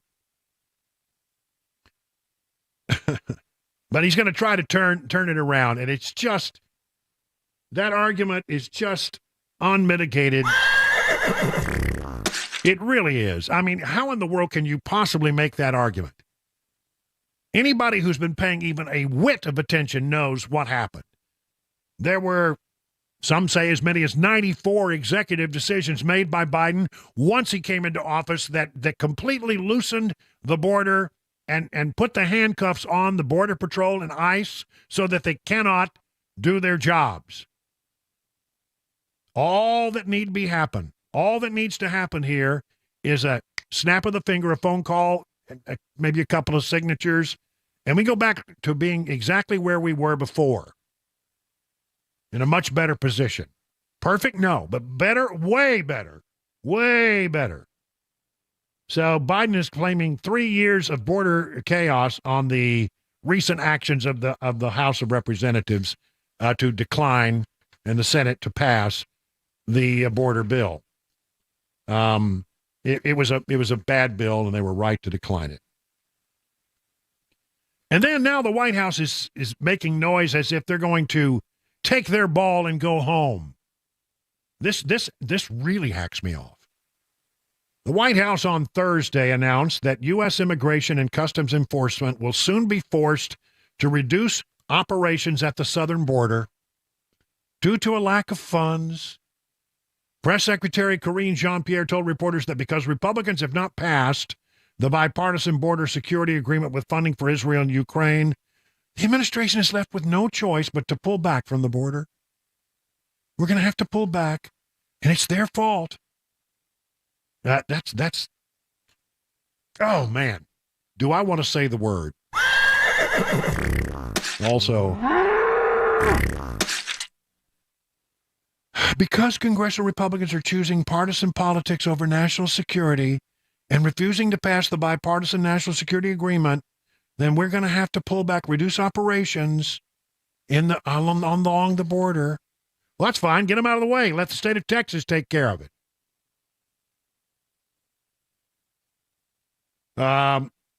It's angry. It's angering how this has devolved, and now for them to say, number one, it's the Republicans' fault, and number two, well, we don't like the way it went, so we're just going to have to take our ball and go home. We're just not going to enforce any kind of thing on the border. It's just going to completely devolve even further, and it's going to be the Republicans' fault. It's so wrong. It is so wrong. I think I'm today perhaps about as frustrated as I have been as an individual. That you have this dual standard at play, and a president who should be prosecuted but will not be prosecuted, while the former president gets prosecuted. A president who is absolutely 1,010% responsible for the disaster we have on the border, and everyone knows it. And their response is to say, number one, we didn't cause this problem. It's the Republicans' problem. I don't know what you're talking about. This is MAGA Republicans and Donald Trump. It's all his fault. We know that's not true. And now, to add an insult to injury, well, we didn't get our way, so we're just going to have to quit enforcing all the laws on the border. I'm so, boy, keep your hand on the red button today, because, I'm that close. I try to keep it under. It's angering, isn't it? Isn't it just maddening? The American people are just not going to put up with this much longer. I hope that the American people are reading through all this, and if the polls are in any indication, they are. But I'm frustrated as where we are in America today, where we don't have a border. We have open borders, essentially. People who are coming across the border come because they know they're going to be given a piece of paper and let in no matter what. Even those who come from terrorist countries, who are on the terrorist watch list. And 2,000 people who are in this country that we don't know squat about. We don't know crap about them. We don't know who they are. We don't know where they are. We don't know what they're up to, but I don't think it's anything good. They're responsible for the disaster on the border. They're responsible for every American that dies because of fentanyl. The blood is on their hands. It's their responsibility because they allow this situation to exacerbate so that the stuff comes right across the border, untouched, uninterdicted, and it's killing people.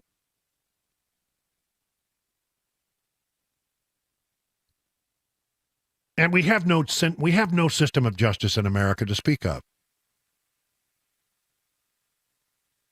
When a president can violate the law egregiously and no charges brought, something is really, really wrong. Really, really wrong. And I don't know quite how this frustration that I feel and that many Americans like me feel, I don't know how it's going to be manifested, but I don't think it's going to be pretty. 51 past the hour now.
President Biden to not be charged in that classified documents case, a stray bullet hitting a child in Tennessee, and funding for Ukraine and Israel. Those stories and more coming up 5 o'clock. Super Talk 99.7 WTN.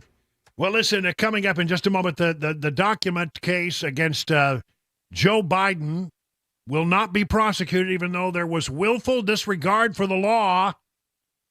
You're not going to believe this one. You need to hang around. And to see if I get through it without having to push the little red button, because I'm pretty hacked off about it. And I think you will be too by the time we get done. It's all straight ahead on the drive right here on Super Talk 99.7 WN.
Five o'clock, I'm Mac Maury with your top story. 60 degrees in Nashville. Traffic, complete weather forecast coming up in 5 minutes. The special counsel investigating President Biden's handling of classified documents has released his report. It shows Biden kept classified documents at his home in Delaware, but the report concludes Biden should not face criminal charges. Here's Derek Dennis. Biden's classified documents. I'm Derek Dennis. President Biden delivering a speech in Virginia this hour, reacting to the latest in his classified document scandal. Special counsel Robert Hur recommending no charges against him for holding on to classified materials while out of office, stored in his garage and in other properties he controlled. The president saying this minutes ago. I was pleased to see they reached the conclusion I believed and knew all along they would, that there are no charges should be brought in this case. But the decision gives ammunition to former President Trump and others, including Republicans who have long suggested a double standard when it comes to Trump's handling of classified documents. The FBI going so far as to raid the former president's Mar-a-Lago estate to get to them.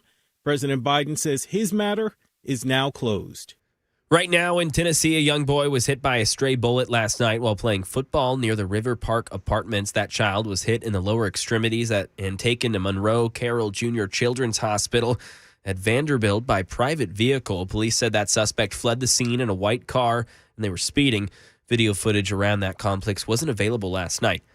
And the Senate passing a key procedural vote on funding for Israel and Ukraine, but it still needs to pass a general vote and that's expected next week. Here's Jay O'Brien with more. Motion upon reconsideration is agreed to. A foreign aid package, including assistance for Israel and Ukraine, passing a key procedural vote in the Senate Thursday. This bill is essential for our national security. Majority Leader Chuck Schumer there. This after similar legislation that also included immigration reform flamed out on the Senate floor after Republican opposition. But some Republicans still calling for hardline immigration policies to be included in this package. Our border is a bigger national security threat to us in the short term than Ukraine.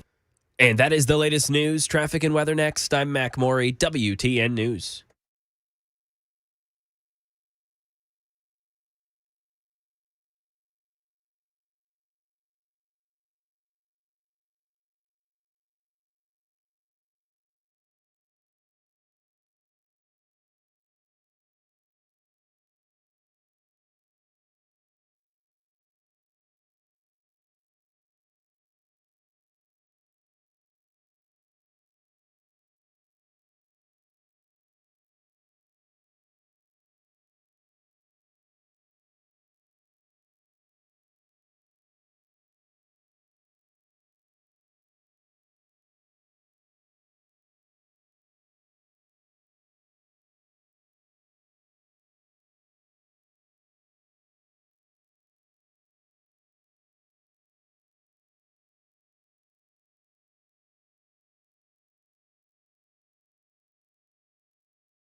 It is 6 minutes past the hour of 5 o'clock. Hour number 3 of the drive now underway on this very momentous, busy news day.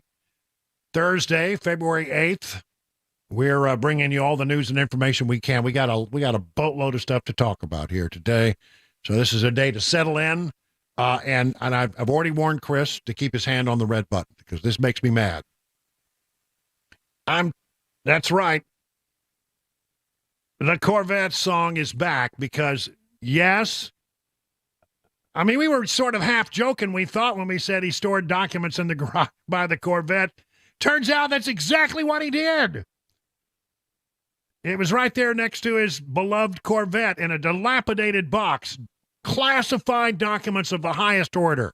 Top secret stuff kept in Biden's Delaware garage where, by the way, Hunter Biden had complete access to it. A crack addict had access to classified documents. And who went in that? I mean, the gardener, did he go in there? He had access to classified documents. All manner of people probably went in and out of that garage. And right there next to the Corvette were classified documents. I mean, really serious stuff that revealed, the most delicate sources and methods that the United States has. That's the real sin. I want to make sure you understand that. That is the real sin in a documents case, a classified documents case. Did you reveal sources and methods? If you reveal sources, then you're putting people's lives at risk. Do you understand that? Revealing sources puts your human sources at risk. People who provide information to the United States, if they are identified, they die many times. And methods, that's how we collect stuff. If it reveals sources and methods of how we collect information using our quote-unquote national technical means, our satellite capacity and our ability to listen to conversations all over the world and other things that we have that allow us to scoop up a lot of data around the world.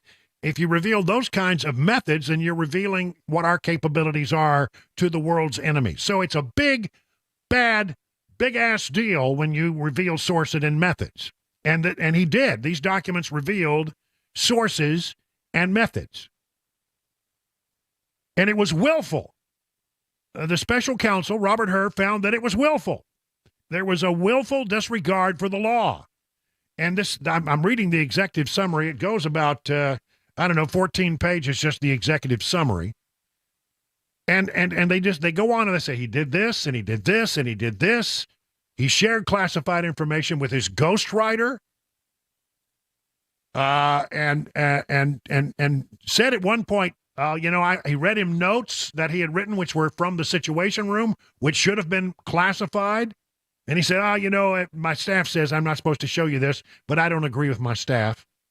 Staff had said, no, you can't share that. That's classified. He said, I disagreed with them. And so I'll share it with you. Even the ghostwriter, when he began to wonder about it, I think the ghostwriter even went out and destroyed some of the recordings he had with the president. And they looked at, well, is that evidence of a crime? They decided no crime here, nothing to see. And what's maddening is that the main reason they seem to think that it's no crime is, number one, he's a doddering old man with a limited memory, and he would not present well to a jury. The jury would find him a sympathetic older man with a faulty memory.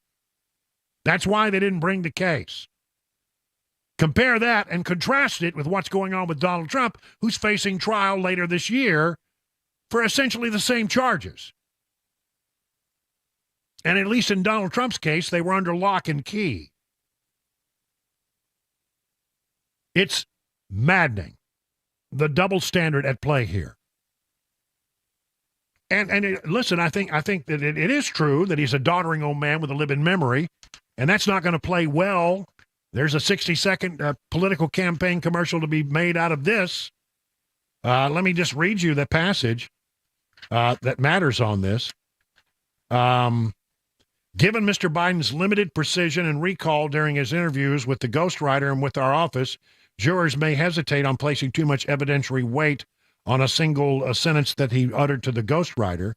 We have considered that at trial, Mr. Biden would likely present himself to a jury, as he did during our interview of him, as a sympathetic, well-meaning elderly man with a poor memory.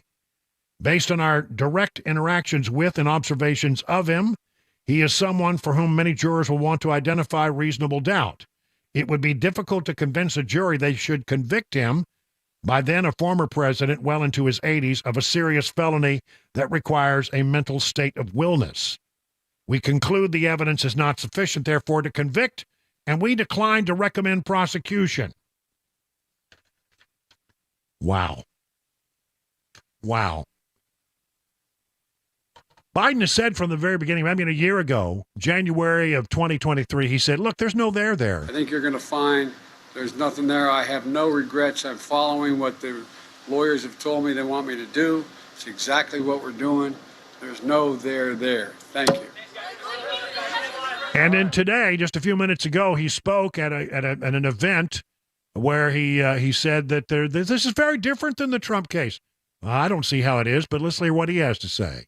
The President of the United States. In contrast, Mr. Biden turned in classified documents to the National Archives, the Department of Justice, consented to a search of multiple locations, including his homes, and sat for a voluntary interview, and in other ways cooperated with the investigation. Well, he continued. As a special counsel wrote, and I quote, several material distinctions between Mr. Trump's case and Mr. Biden's are clear. By the way, this is a Republican counsel. Most notably, after given multiple chances, this is the continuation of the quote, he returned classified documents and avoided prosecution.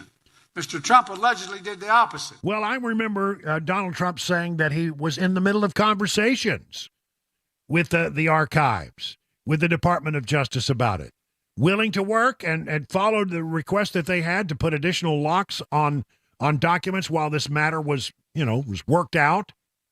It was a shock and a surprise that they show up with submachine guns outside Mar-a-Lago and conducted a raid.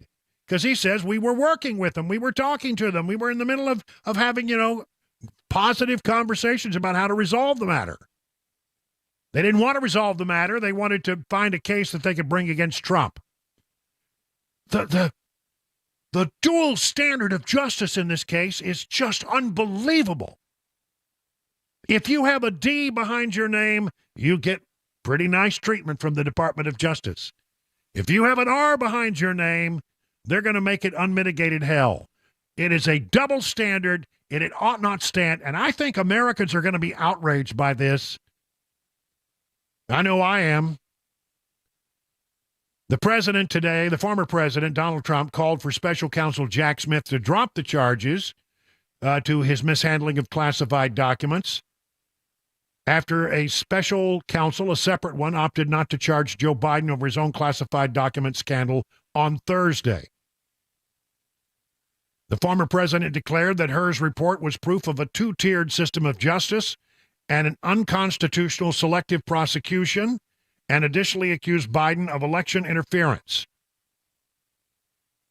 The Biden documents case is 100-0 wrong. I cooperated far more. What Biden did is outrageously criminal. He had 50 years of documents, 50 more times than I had, and willfully retained them. I was covered by the Presidential Records Act. Secret Service was always around, and GSA delivered the documents. Deranged Jack Smith should drop this case immediately. He's right. He's facing 32 counts of willful retention of national defense information and violations of the Espionage Act. Why? Because he's not a Democrat. That's the bottom line here.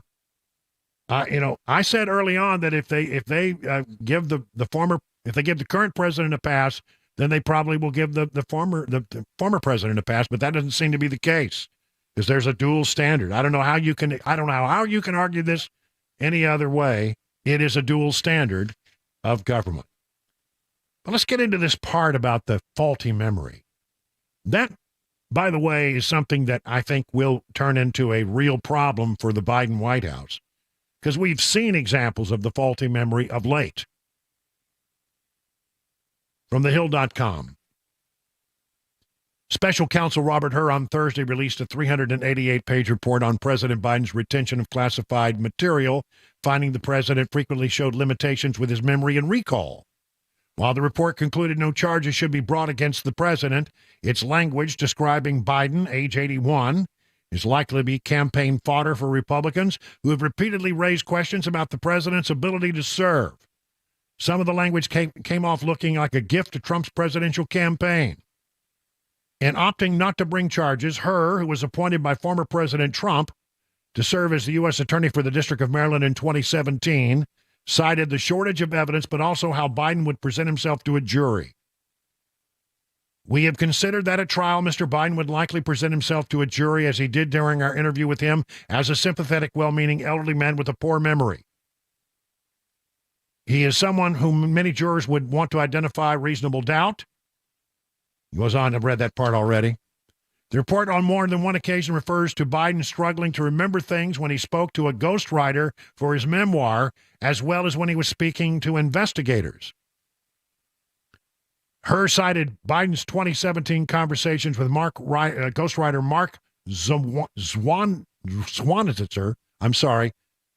Zwanzitzer, which Hur described as painfully slow, with Mr. Biden struggling to remember events and straining at times to read and relay his own notebook entries.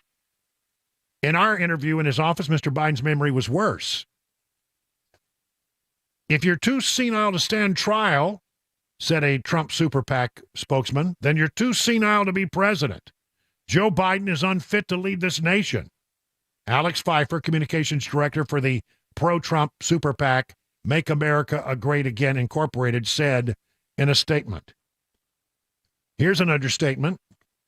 Hur's report is likely to set off a fury with Biden supporters.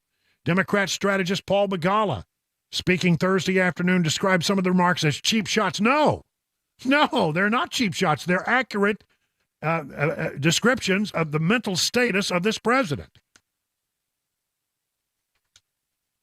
The cheap shot is that they are taking the case with Donald Trump forward while they are washing their hands of doing anything about a president who violated willfully the national security of this country. It's look, I don't know what to tell you except that I have this feeling that that we have a president who really does not know what's going on around him. And it got him out of legal hot water this particular time. But how in the world can this man who can't remember the basic details and is struggling to remember who he talked to at a meeting, an important G7 meeting just a couple of years ago, he thought it was a president who's been dead since 1996, just told another story about a conversation he had with the German Chancellor Helmut Kohl that he couldn't possibly have had because it was in 2021, and Helmut Kohl died in 2017. How can you have any confidence that this man is fit to lead this nation, that he has control of his faculties? We see him every day, and he's not in control and he's not in charge. So I think it's fair to point these things out. I think it's really unfair not to bring charges while you have basically essentially the same case and you're bringing charges against Donald Trump.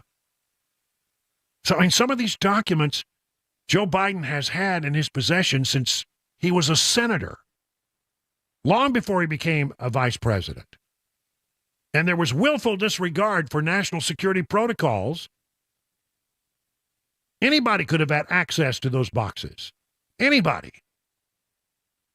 What kind of national security secrets have been lost because of his careless disregard for national security? And yet this is the man leading our country. I am outraged by what has happened here today. And I don't think I'm alone. I think there's a great number of people who look at this and say, how is there any fairness in America today? How is it you can give the current president a pass, but take the former president to trial for essentially the same thing? It's wrong, and I'm not sure how it's going to manifest itself by the American people. I hope it manifests itself at the ballot box this coming November, but we'll sit and watch it. And in the meantime, what a mess we're in this country. What a mess we're in when we have a president who is described as feeble, unable to recall details, and he gets a pass because of it. If he gets a pass because he's feeble, how can we have any confidence that he's not unfeeble enough to run the country. Does that make sense? It does to me, and I think to a lot of other people are going to be asking the same question. It's 22 minutes past the hour of 5 o'clock on Super Talk.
President Biden not charged in the special documents case, a big verdict in Nashville from a trial, and an update on the Israel-Hamas war as the United States tries and releases more hostages there. Those stories and more coming up. 5:30 Super Talk 99.7. Sorry, got a little jumpy there. That's my fault. spanning the globe to bring you the constant variety of sport. I called for the orchestra early. And the agony of defeat. That's right. It's time for Mac Morey's Wide, Wild World of Sports. And now, without further ado, here's Mac Morey, ladies and gentlemen. Oh, yeah. Hello. Happy Friday Eve. That's right. I got a little carried away, Mac, with that last segment. I ran over. So you take the time you need to discuss whatever it is. We'll just get to the news a little bit late, okay? So it'll be okay. But because we want to hear what you have on your mind. I appreciate it. And the wide, wild world of sports. Go ahead. I appreciate it. And yeah, no, you're good. I mean, Brian, you've had a lot of energy today, so you've got to get it out. You've got a lot of things to say. Listen, if I don't, I'm not going to sleep tonight. Exactly. Okay, so I've refrained until today and tomorrow of covering the Super Bowl because me, the Chiefs fan, I have a bunch of stuff to say about this game. Wait, you're a Chiefs fan? Just a little bit. I had no idea. Well, I guess. I mean, yeah, if you're on Super Talk TV, you might be able to tell. Maybe not. Who knows? Not a bandwagon, which I have to say now to people when they see me around in public, which is crazy as a longtime born and raised in Kansas City Chiefs fan, because that was not a question any Kansas City fan would ever get ever, but that's a thing now. So before tomorrow, I thought we'd get into like X's and O's and like, all right, how's this game going to play out?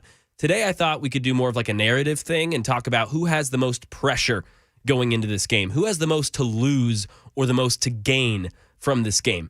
All right. So starting off with the Chiefs, I don't think there's a bunch of to lose. Like Patrick Mahomes, okay, he's 2-2 in Super Bowls now, not 3-1. Yeah, okay. He still has more Super Bowls than any active player, any active quarterback in the league right now. He's chasing greatness. He's chasing Tom Brady, Joe Montana. That's who he's after. He has much more to gain than maybe some people, but as far as to lose, I mean, if he lost, it wouldn't be the world because he's got 2 under his belt, right? He's got 2 under his belt. He's 28 years old. I mean, he's what he's done so far in his career is unprecedented. Andy Reid, I think, somewhat similarly. He's got a little bit more to lose because he is 65 and he is maybe coming near the end, 5-6 years left, I'd assume. And he's chasing greatness as well. He's chasing Landry, Shula, Bill Belichick. He's trying to maybe be the most winningest football coach of all time. So to get another Super Bowl under his belt would be huge. But I think who has the most pressure, who has the most to lose, would be the other head coach. That'd be Kyle Shanahan for the San Francisco 49ers. And, you got to be what? He's young. He's already been to a Super Bowl. He's had success. Well, he's been to a Super Bowl as a head coach. He's been to 2 if you count his coordinator. He was the offensive coordinator for the Atlanta Falcons just a few years ago when they went to the Super Bowl. They were up 28-3 against the New England Patriots. Anyone remember that? The worst choke in NFL history. Bad. He was the offensive coordinator. And what happened in that game? That offense went away. It went mute. Nothing. We didn't hear from the MVP and Julio Jones in that game the whole second half. A lot of that was to do with Kyle Shanahan. And a lot of, his conservative play calls, his kind of shying away from what they were good at. And then you look at the Super Bowl against the Chiefs 4 years ago. They're up 10 in the fourth quarter in the Super Bowl. That's unheard of to lose that game. And they lost by 11 points. Again, they were up 10 in the fourth quarter. They lost by 11. The whole narrative with him is, can he win the big game? Can he put a team to the end? Well, now here we are 4 years later, some similar narratives coming into this game, a better roster, the 49ers, a better overall team per se throughout this whole season. Can they get it done against the better quarterback in Patrick Mahomes? I think a lot of that's going to fall under Kyle Shanahan. If he loses twice, 2 Super Bowls in 4 years to the same guy, both times having a quote-unquote better team, man, that's going to be a lot of questions he's going to have to answer. Yeah, I think you've nailed it right on the head. Now, tomorrow we will get into the X's and O's, and you'll do it sort of a, who's strong in what position kind of thing? Yeah, I'll kind of go, what the 49ers offense is going to look to do versus the Chiefs defense, vice versa. We'll go Chiefs offense and kind of just go how I think the game's going to play out. And also I've got this whole breakdown on my podcast I just released, Behind the Box Score. So if you want to hear any more expanded thoughts on that, please go listen. All right. Nice. And real quick, favorite Super Bowl food? Ooh, that's a good one. Man, Weber, you got one off the top of your head? All of it. I mean, everything. I couldn't pick just one. Give me a good chicken wings, the pizza. Chicken wings. Give me a good chicken wing. I'm all for the chicken wings. Probably wings, yeah. A good dip is needed. A good cheese dip, something. Like a 7-layer dip. Maybe. Ooh, yes. Yeah. Cabana Wife makes great chicken wings. So we're going to have some. Lucky. All right, it's time to take off that snazzy sport hat and put on your news hat because it's time for the news on Super Talk 99.7.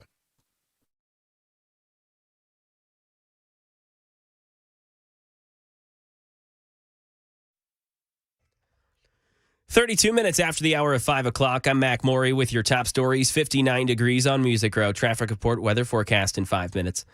A special counsel recommends no charges against President Biden for his handling of classified documents, but the special counsel, who had served as a U.S. attorney under President Trump, characterized Mr. Biden as an elderly man with poor memory. Mary Bruce. There is sort of the legal matter of this, and then there is the political matter of this. And some of the descriptions in here, the way they describe the president's memory as being really lacking, that is going to be very damaging to the president politically, because, of course, we know as he heads into what is going to be a very difficult re-election campaign that his age is top of mind for a lot of voters and a huge concern.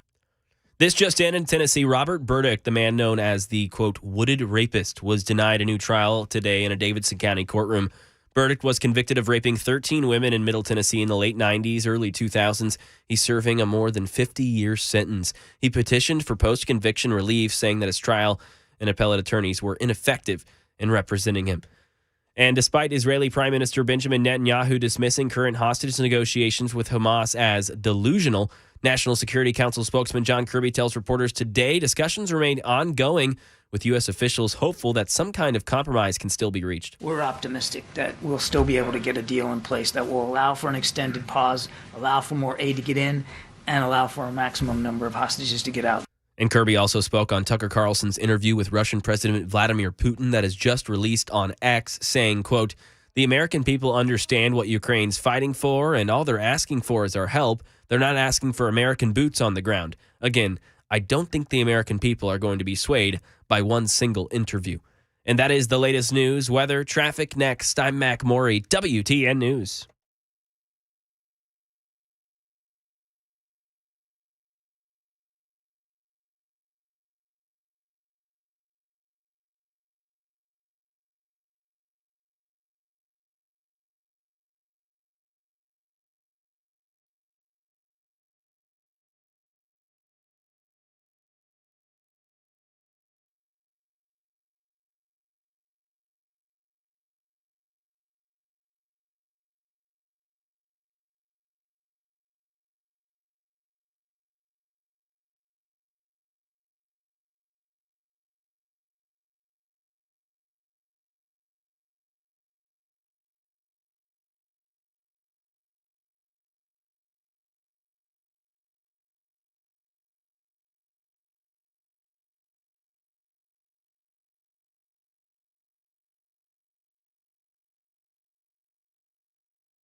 You know, with all the rain we had recently and the freezing weather, you may find that you have some waterproofing or foundation issues around your house that need to be fixed. Now, it's scary because, you know, when you talk about stuff like that, you begin to wonder, what am I in for here?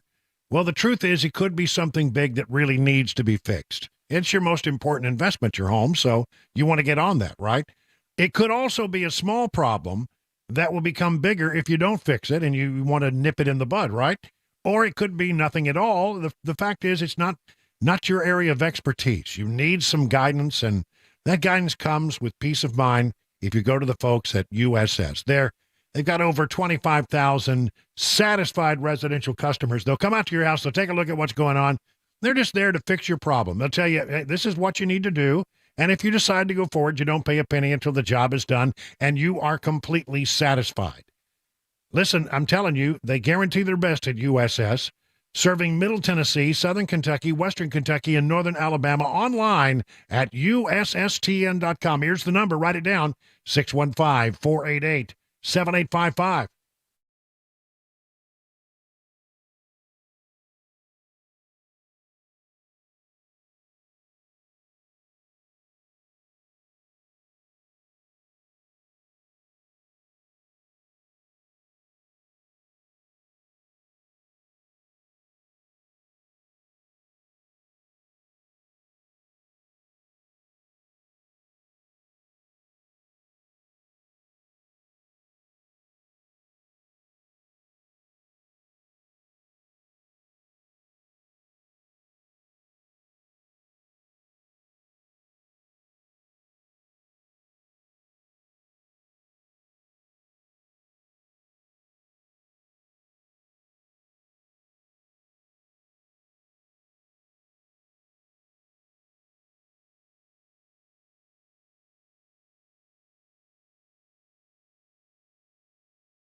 It's 39 minutes now past the hour of 5 o'clock on Super Talk. 8 minutes. It's February 8th.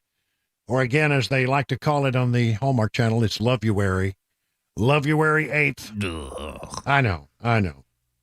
But, they got to come up with something after all the Christmas shows are over. So they focus on, their best time, I would think, is Christmas, and then they pick it up in Valentine's. And then, I don't know what, it's a long stretch. I'm hoping that after Valentine's Day, we can put the Hallmark Channel on hold for a while. Yeah, good luck with that. I never seek out the Hallmark Channel. I just want everybody to know it, but I find it on a lot when I come home, when I walk into the room, and so I end up having to endure a great deal of the Hallmark Channel, and I've actually, even though I try to avoid it, I've actually now seen portions of the same show like 6 times. Well, like you would know. They are all the same. Well, right? maybe I really haven't seen the same show 6 times. Yeah. It just feels that way. Yep. Not that I'm being, ugly about it.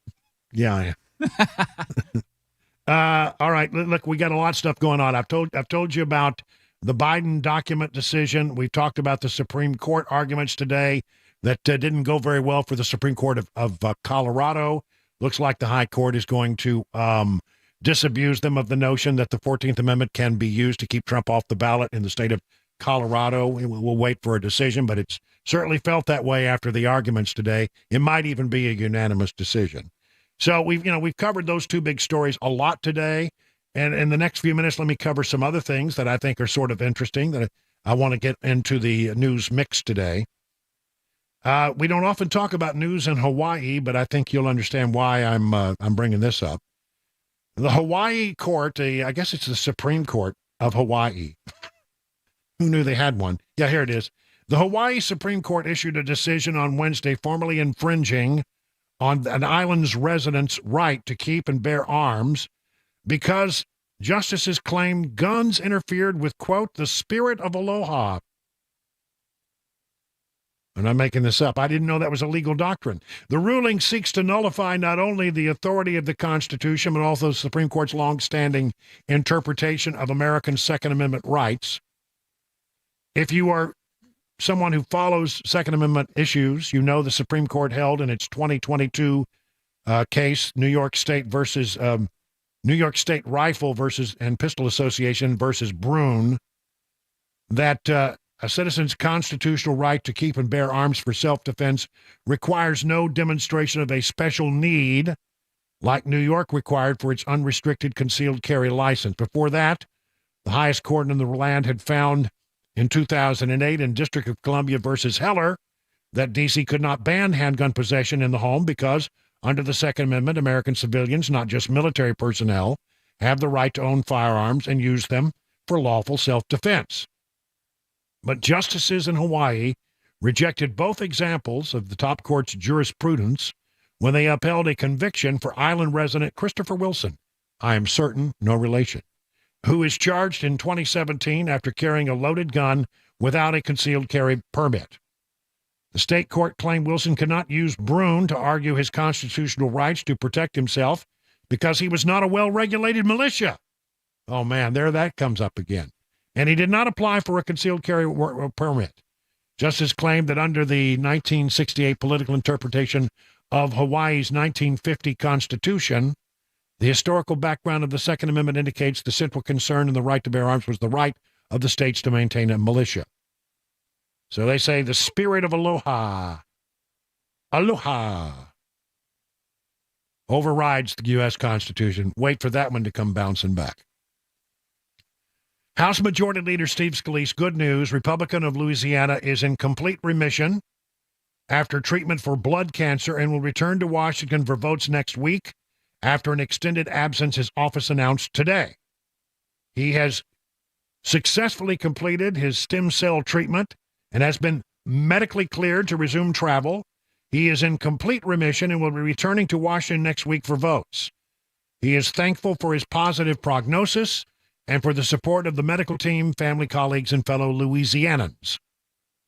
It will give the House Republicans, also important, the votes they need to approve the articles of impeachment against Homeland Security Secretary Alejandro Mayorkas. This according to thehill.com.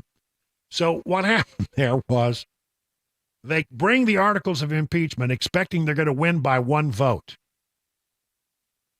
But then Al Green, a Democrat from Texas who's been out with some medical issues of his own, was literally rolled into the House of Representatives in a wheelchair wearing medical scrubs to cast his vote.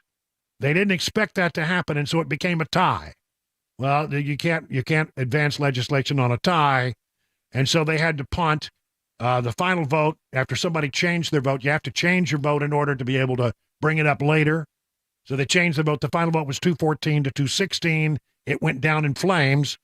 But when Scalise returns, unless they pull some kind of miracle like they did last time, the articles of impeachment against Mayorkas will likely pass.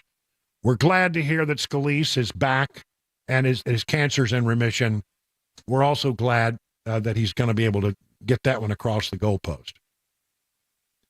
The Senate has advanced Ukraine funding. Well, it's a Ukraine-Israel aid package. It has cleared a major hurdle in the Senate. This is after the big border compromise went down in flames in the Senate. Was never going to pass in the House anyway. Now the Democrat-controlled Senate has cleared a critical hurdle toward passing a $95 billion national security-focused bill aimed at sending money to Ukraine, Israel, and other allies, voting to move to debate the issue that has divided Republicans for months. Senate Majority Leader Chuck Schumer has said that he will allow a free and open amendment process, a step that can begin in earnest once the Senate actually takes up the matter. They took the test vote, which is to make sure they could get past cloture, and they did, 67 to 32. You need 60 votes to clear the hurdle, and they got 67. So that means it had bipartisan support. But there were 32 members in the House, 32 members in the Senate who voted against it. And the question is, what happens when it gets to the House of Representatives? Will it go forward or will it die? Unclear, don't know, but they're now going to continue to hear that case, and that case will advance.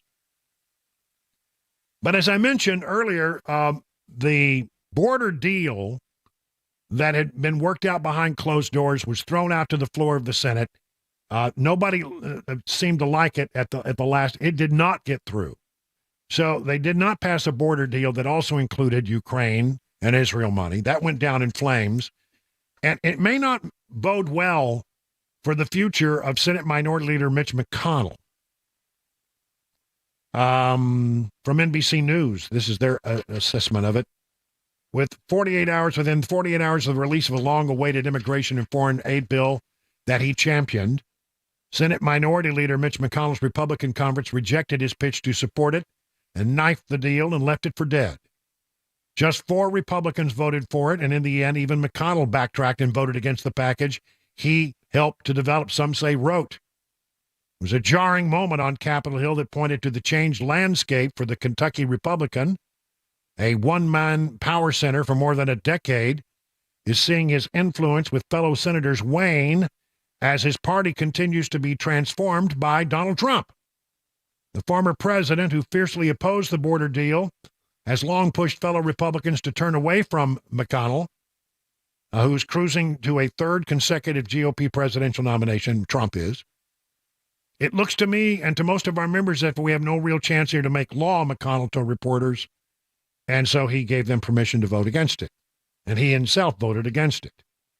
But what does it mean for McConnell long term? Well, Rand Paul of Kentucky called, and his fellow senator from Kentucky called McConnell's moves to reach a border Ukraine deal a big tactical error. It was a huge mistake, and I think he always cared more about giving money to Ukraine than about any other issue, Paul said of his fellow Kentuckian. On this issue, he's not aligned with the conservatives either at home in Kentucky or across the nation who don't think we can send unlimited money. McConnell rejected claims by his GOP critics that he shouldn't have engaged in negotiations. Senator Chris Murphy, a Democrat for Connecticut, said across the aisle, he said he was shocked McConnell was not able to get more Republicans to coalesce around the bill. He didn't just bless the deal, he wrote the deal.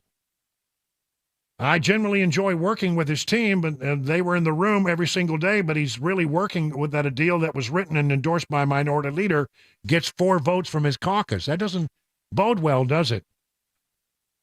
I mean, it's very clear that his influence over the Republican caucus is waning to a great degree. I think his days as minority leader are long gone. And after the election, if there's any luck at all, Republicans will retake the Senate. By the way, there are a lot more Democrats running for re-election right now than there are Republicans. And I think that the chance that the Republicans will take the Senate is possible. I think it's very close as to what might happen in the House of Representatives because the margins are so thin there, hard to predict. But it seems entirely possible that Republicans could take back the Senate, and I predict that Mitch McConnell will no longer be the majority leader or the minority leader, however it turns out. 51 past the hour now.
6 o'clock, I'm Mac Maury with your top stories. 59 degrees in Nashville, a traffic report, plus that complete weather forecast. It's headed your way in 5 minutes.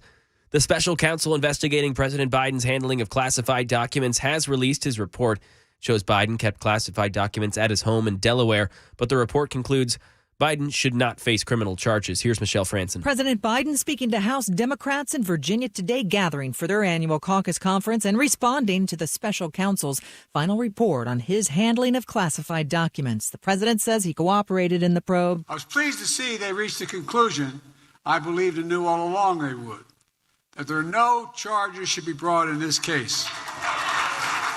No criminal charges, but special counsel Robert Hur did conclude Biden willfully retained materials after leaving office as vice president.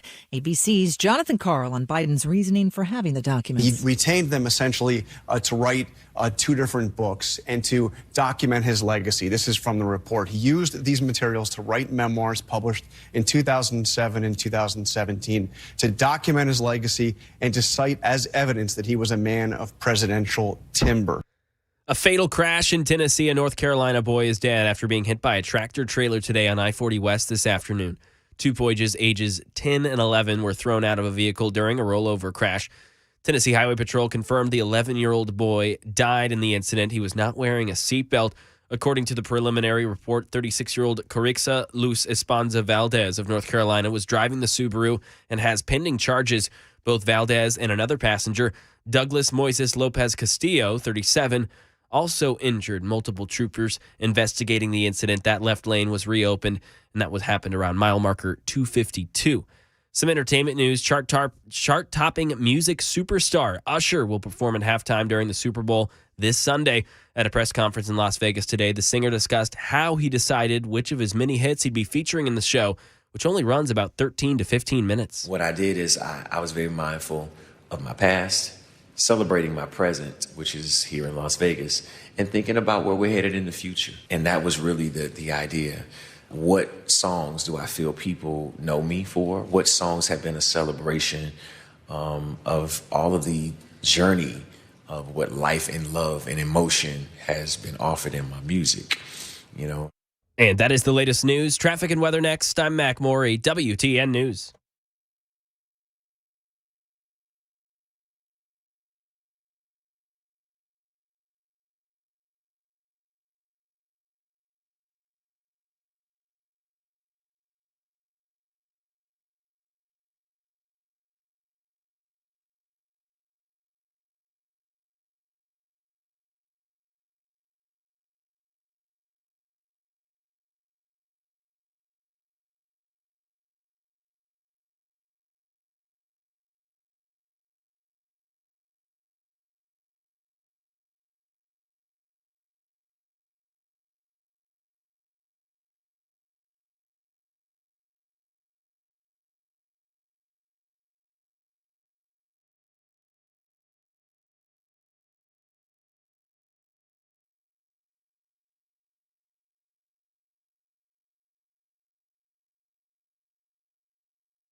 Well, good evening, everybody. 6 minutes now past the hour of 6 o'clock on The Drive on this Thursday, February 8th. Brian Wilson in the chair for one more hour as we bring you news and information. Boy, there's a ton of it today. If you've been with us, you know we've been covering two big stories today. One of them is a decision by the special counsel not to bring charges against Joe Biden in connection with the classified document abuses that he carried out. They don't have any doubt that he carried them out. It was egregious. Sources and methods could have been compromised. He seemed to know better, but they declined to bring charges. Why? Because, well, he's a feeble old man, and he had memory issues, and a jury would look upon him sympathetically, and so we're not going to recommend charges be brought. Compare and contrast that, of course, with the fact that Donald Trump is facing charges for essentially the same thing. And he was covered under the Presidential Records Act. So, again, the shocking display, the dual standard that is in place in our system of justice was on full display. And that particular thing today, if anything good that came out of it is that the special counsel, Robert Hur, did repeatedly talk about how Joe Biden seemed to not be able to remember squat. I nearly said the other word. I started down the path. Thank you, Chris, for keeping your finger on that button. It just makes me mad. And apparently, he couldn't remember squat during their interviews.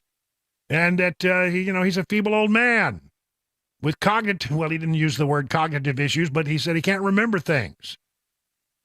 And, we didn't see that a jury would find him somebody who should be convicted, so we declined to bring. I say, bring the prosecution.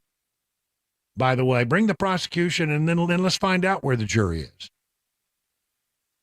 Anyway, set that one aside. That's the other big story. The story I want to talk about next is what happened at the Supreme Court today, where they heard arguments with regard to whether or not the state of Colorado has the right to remove Donald Trump from the ballot. Now, look, a lot of states have taken this matter up and have decided not to do that. They think that it's the 14th Amendment is not the right tool to do that, and they have decided declined to do so. Colorado, different. You have 7 democratically appointed members of the Supreme Court in Colorado who made what I think is a political decision, not a judicial decision. It was a close decision, even at that. I think it was 4-3. I think that's right. But it was close. It was divided. And so it had to go to the high court for resolution, and the high court took it up today, and they'll give it, I think, an answer pretty quick. But if the arguments we heard today are any indication, it would seem to me that the Supreme Court will soon be disabused of the notion that they ruled correctly in that matter. I mean, every single justice seemed to ask really hard questions and seemed to be a little skeptical of the arguments, the legal underpinnings of the arguments being brought forth by the lawyers who were arguing on behalf of the Supreme Court of Colorado, like Chief Justice John Roberts. A goodly number of states will say whoever the Democratic candidate is, you're off the ballot, and others, for the Republican candidate, you're off the ballot. And it'll come down to just a handful of states that are going to decide the presidential election. That's a pretty daunting consequence. Well, certainly, Your Honor, the fact that there are potential frivolous applications of a constitutional provision isn't a reason. Well, no, hold on. I mean, you might think they're frivolous, but probably the people who are bringing them may not think they're frivolous. Insurrection is a broad term. Well, there you go. And so he was saying, look, if you do this, you're going down the road to ruin because, okay, so all the Democrat blue states will kick out the Republican candidates, and all of the red states will kick out the Democrat candidates. I mean, it really gets to be silly at some point. I think he's right about that. I think that is the consequence of siding with the state of Colorado in this particular matter. Neil Gorsuch went round and round. I mean, it was sort of like a cat batting around a little toy mouse when he went after Jason Murray, who is the lawyer who was defending the state of Colorado in this particular matter. and had a lot of questions. You say he is disqualified from holding office from the moment it happens. Correct, but nevertheless... So it operates, you say that there's no legislation necessary. What he's talking about here is he said the argument really from the state of Colorado was the moment he gave that speech on the other end of Pennsylvania Avenue and said, you know what, that was an act of insurrection, and from that moment on, he was no longer essentially the president of the United States, which is ludicrous. But that was the argument they were making. I thought that was the whole theory of your case, and no procedure necessary. It happens automatically. Well, certainly you need a procedure in order to have any remedy to enforce the disqualification, which is That's a whole separate question. That's the de facto doctrine. It doesn't work here. Okay, put that aside. He's disqualified from the moment, self-executing, done. And I would think that a person who would receive a direction from that person, the president, former president, in your view, would be free to act as he or she wishes without regard to that individual. I don't think so, because I think, again, the de facto officer doctrine would nevertheless come into play to say this is... No, de facto, that doesn't work, Mr. Murray, because de facto officer is to ratify the conduct that's done afterwards and insulate it from judicial review. Put that aside. I'm not going to say it again. Put it aside, okay? I think Justice Alito's asking a very different question, a more pointed one, and more difficult one for you, I understand, but I think it deserves an answer. On your theory, would anything compel a lower official to obey an order from, in your view, the former president? I'm imagining a situation where, for example, a former president was, a president was elected and they were 25 and they were ineligible to hold office, but nevertheless they were put into that office. We're talking about Section 3. Please don't change the hypothetical, okay? Please don't change the hypothetical. I know I like doing it too, but please don't do it, okay? Well, the point I'm trying to make is he's disqualified from the moment he committed an insurrection, whoever it is, whichever party, that happens. Boom. It happened. What would compel, and I'm not going to say it again, so just try and answer the question. If you don't have an answer, fair enough, we'll move on. What would compel a lower official to obey an order from that individual? Because ultimately we have statutes and rules requiring chains of command. The person is in the office, and even if they don't have the authority to hold the office, the only way to get someone out of the office of the presidency is impeachment. And so I think if you interpreted Section 3 in light of other provisions in the Constitution like impeachment, while they hold office, impeachment's the only way to validate that they don't have the ability to hold that office and should be removed. Well, the weakness in that argument is that, yes, Donald Trump was impeached, but he was not convicted of that impeachment.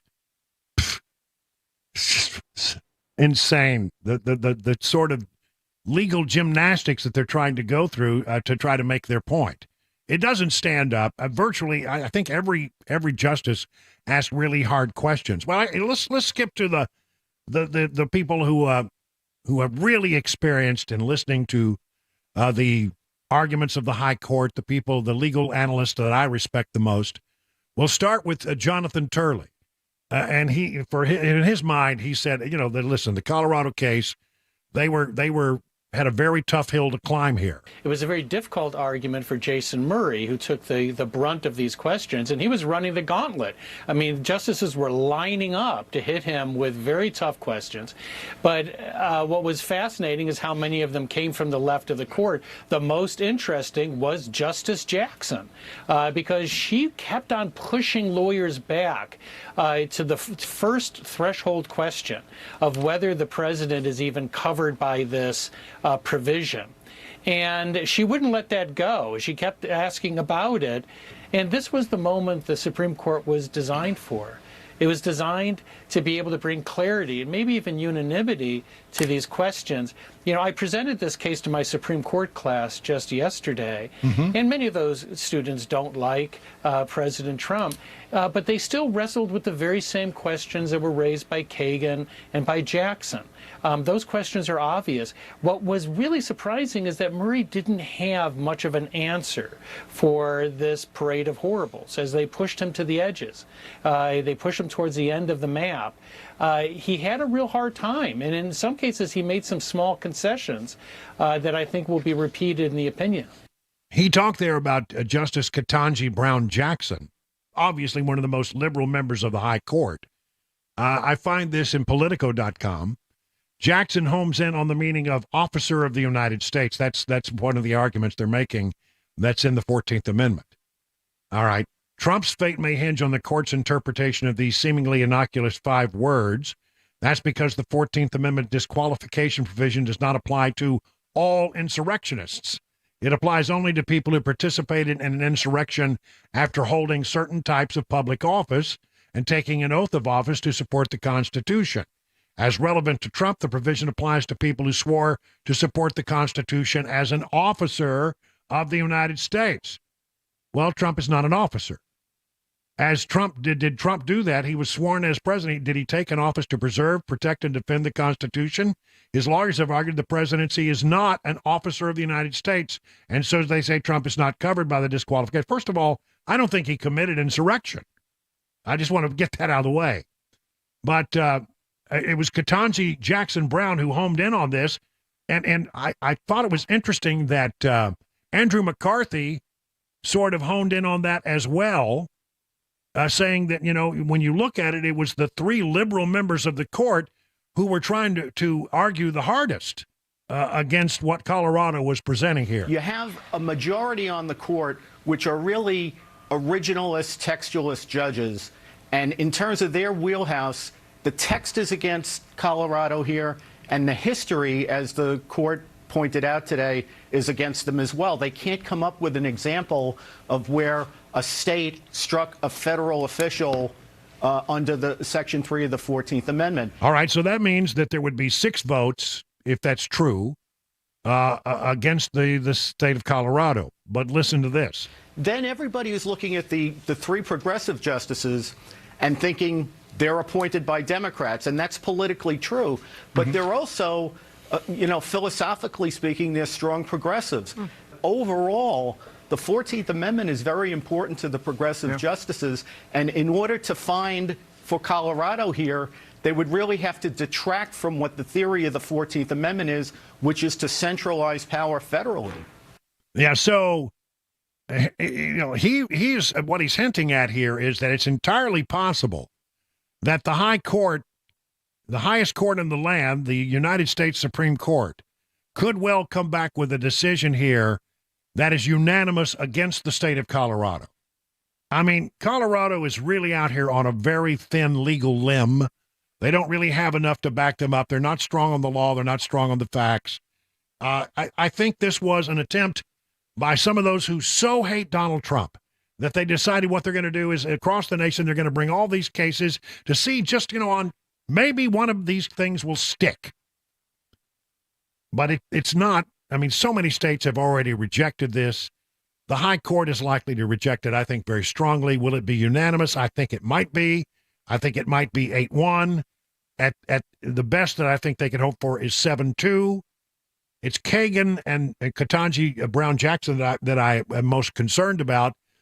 But I think Andrew McCarthy is correct here in that the 14th Amendment is very important to these more progressive members of the high court, and they don't want to do anything that could be perceived as weakening the 14th Amendment in this particular case. Just not worth it because it's such a thin legal case. So, look, I think it was a very good day for Donald Trump in this regard. Not surprising that the high court was very skeptical of the arguments that came from the state of Colorado. So we expect a ruling on this in relatively short order, maybe a couple of weeks, maybe a month. I would say that they probably would try to get to it before Colorado votes. In terms of the Supreme Court and the way it normally handles cases, that would be warp speed. That'd be considering a matter in very quick order. I think in a day or so, they'll sit down behind closed doors, take the pulse of the court, and then try to get something out relatively soon, much quicker than they normally would for other cases. It is 21 minutes now past the hour of 6 o'clock on Super Talk.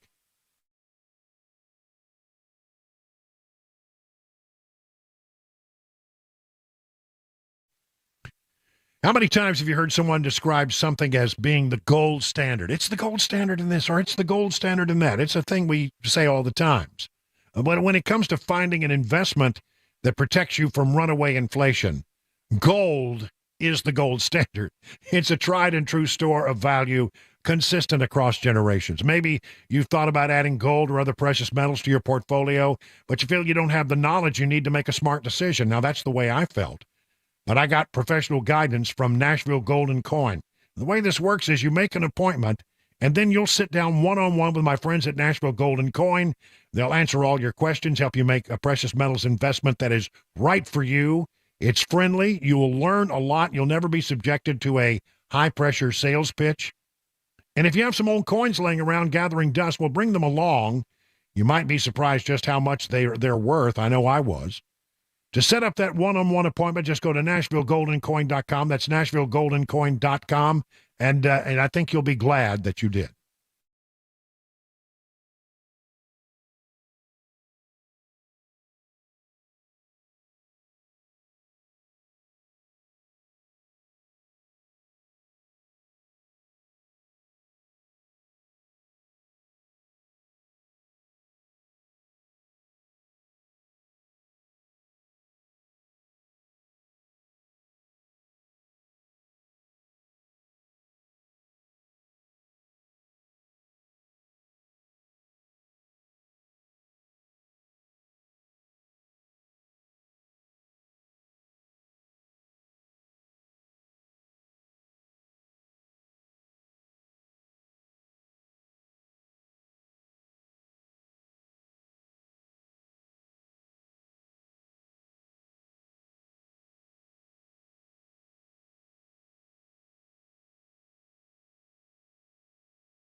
It's 25 minutes now past the hour of 6 o'clock. Brian Wilson bringing you news and information. And listen, I want you to think about joining us on Super Tuesday, March 5th. Now, that's the day that we all go vote, and it's likely the day that Donald Trump clinches the nomination to be the Republican nominee for the Republican Party. And so there you go. That's great. And we're going to be doing an event at the Nashville Palace. That's right. We're going to play the Palace, ladies and gentlemen. Maybe I'll bring my guitar. I've always wanted to play the Palace. Got a nice stage at the Palace. Yeah, you think I could do a number? I'm sure they could accommodate you. What I would do. It's a free event, and we, so it doesn't cost you a penny to get in the door. And we'll be broadcasting live as the results come in on Super Tuesday. So, you can join Dan Mandis, Chris Hann, Matt Murphy, and me, Brian Wilson, for a night of fun, food, and conversation. And then listen to this. You do need to reserve a table online. And if you do that, you're automatically enrolled in a contest, I guess, for a massive hot chicken and barbecue tailgate package for 25 people. We'll bring you hot chicken and barbecue at the National Palace. I mean, this sounds like a great fun event, right? It's fun. By the way, it's fun to hang around with people who see the world the way you do. And so you come in, have an adult beverage, order up some food there at the Nashville Palace. Maybe you'll get this 25-person massive hot chicken and barbecue tailgate package. Starts at 6, and I guess I'll be down there doing my show beforehand. Details at 997WTN.com. Brought to you by the Glock Store, Shoot270.com, Busy Bee Plumbing, Heating and Cooling, and Nutrition.com. There we go. It's going to be a fun event. So listen, why don't you make your plans now? And yes, I know it's a school night, but come on. It'll be fun. We'll have a great time. And I may be persuaded. I've always wanted to play the Palace. Put that on your resume. Yeah. I once played the Palace. I think you should do it. I once played with the Gatlin brothers in front of about 25, 30,000 people. Yeah. Right there on the mall in Washington. It was like the red letter moment of my life. I'll never forget it. What an exciting moment to play on stage with the Gatlin brothers. And by the way, the entire Air Force Orchestra. Wow. It was about the coolest thing I've ever done. And they don't even remember it. It was like, it's just another night for us, But for me, it was like something I'll never forget. They completely forgot that I did that. Made a big impression on them, I see. I had a conversation with them about it not long ago. I said, don't you remember? I was there. Oh, yeah. Now I remember. Well, it was a big deal to me. And then I want to mention also that this Saturday at the Wilson County Home Show, I'll be hanging out with the guys at Busy Bee, HVAC, and Plumbing. Me and Dan Mandis be hanging out there at their booth. I'll be there. I know I'm going to be there between 10 and 2. I think Dan about the same amount of time. I don't want to speak for him, but I know he'll be there. And I'll find out when. And we're, it's a great thing. You come by. People always want to hang out with you and talk to you for a few moments. And I love doing that because I get to hang around with that big bee. There's a gigantic bee. So what you're saying is that there'll be 2 big bees at the Big B, Busy Brian Bee Wilson. booth. I'm Big B, and he's a slightly smaller bee, but he's a cute little guy, and he'll be buzzing around, and it's a lot of fun. Bring the kids out to see the big bee, bigger than any bee you ever saw, and then I'll be there, and Dan Mandis will be there, and we'll hang out. We'll have a good time. Cabana wife says she's coming down with. But I don't know how long she'll hang around because, she wants to go and look at all the things that she can buy at the home show. By the way, it's a great event. It really is a great event. If you want to do things to your house, it's a wonderful event. But the Busy Bee folks have always been good sponsors of this program, and I'm happy to be there with Brandon and William and the Big B and Dan Mandis. A good time to be had by all, so be sure you drop by Saturday. I'll be there, as I say, from 10 to 2. Love to shake your hand. Yes, we can have selfies. Ooh. Or ussies. That's what I like to call them. So I hope to see you there. It's 30 minutes now past the hour of 6 o'clock.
Grace Point Healthcare delivers medicine affordably with menu-style transparent pricing so you'll know how much it costs before the care is delivered.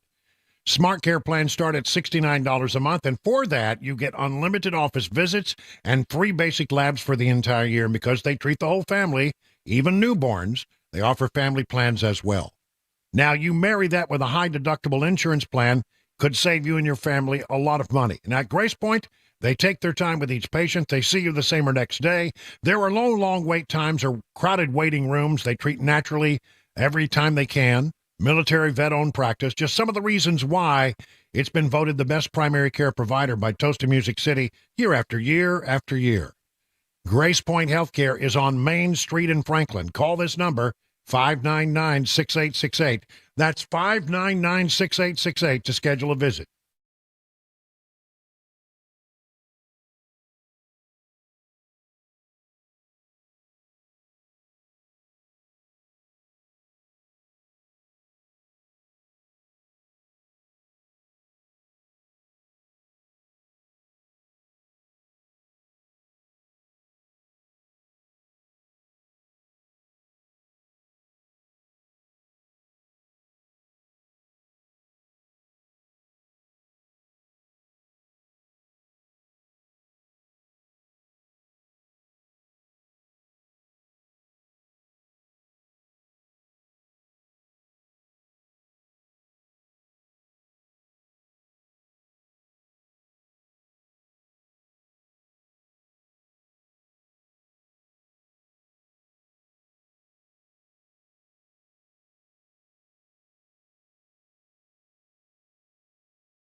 "37 minutes now past the hour of 6 o'clock on Super Talk 99.7. I'm Brian Wilson, your friend and radio buddy, and you're listening to The Drive. It's been a busy news day, and I got to tell you, it may get busier because we've just found out that in the next few minutes, the President of the United States is expected to, as Fox News put it, address the nation. Now, I don't know if this is one that the networks are going to carry live. I don't think that. I think that the cable news channels will carry it.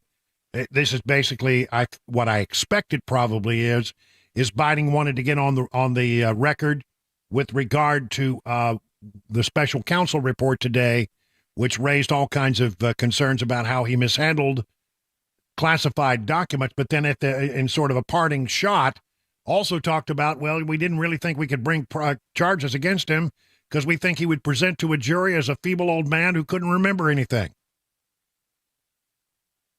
So I think that might well be the case. I see right now they are now in the process of setting up the podium.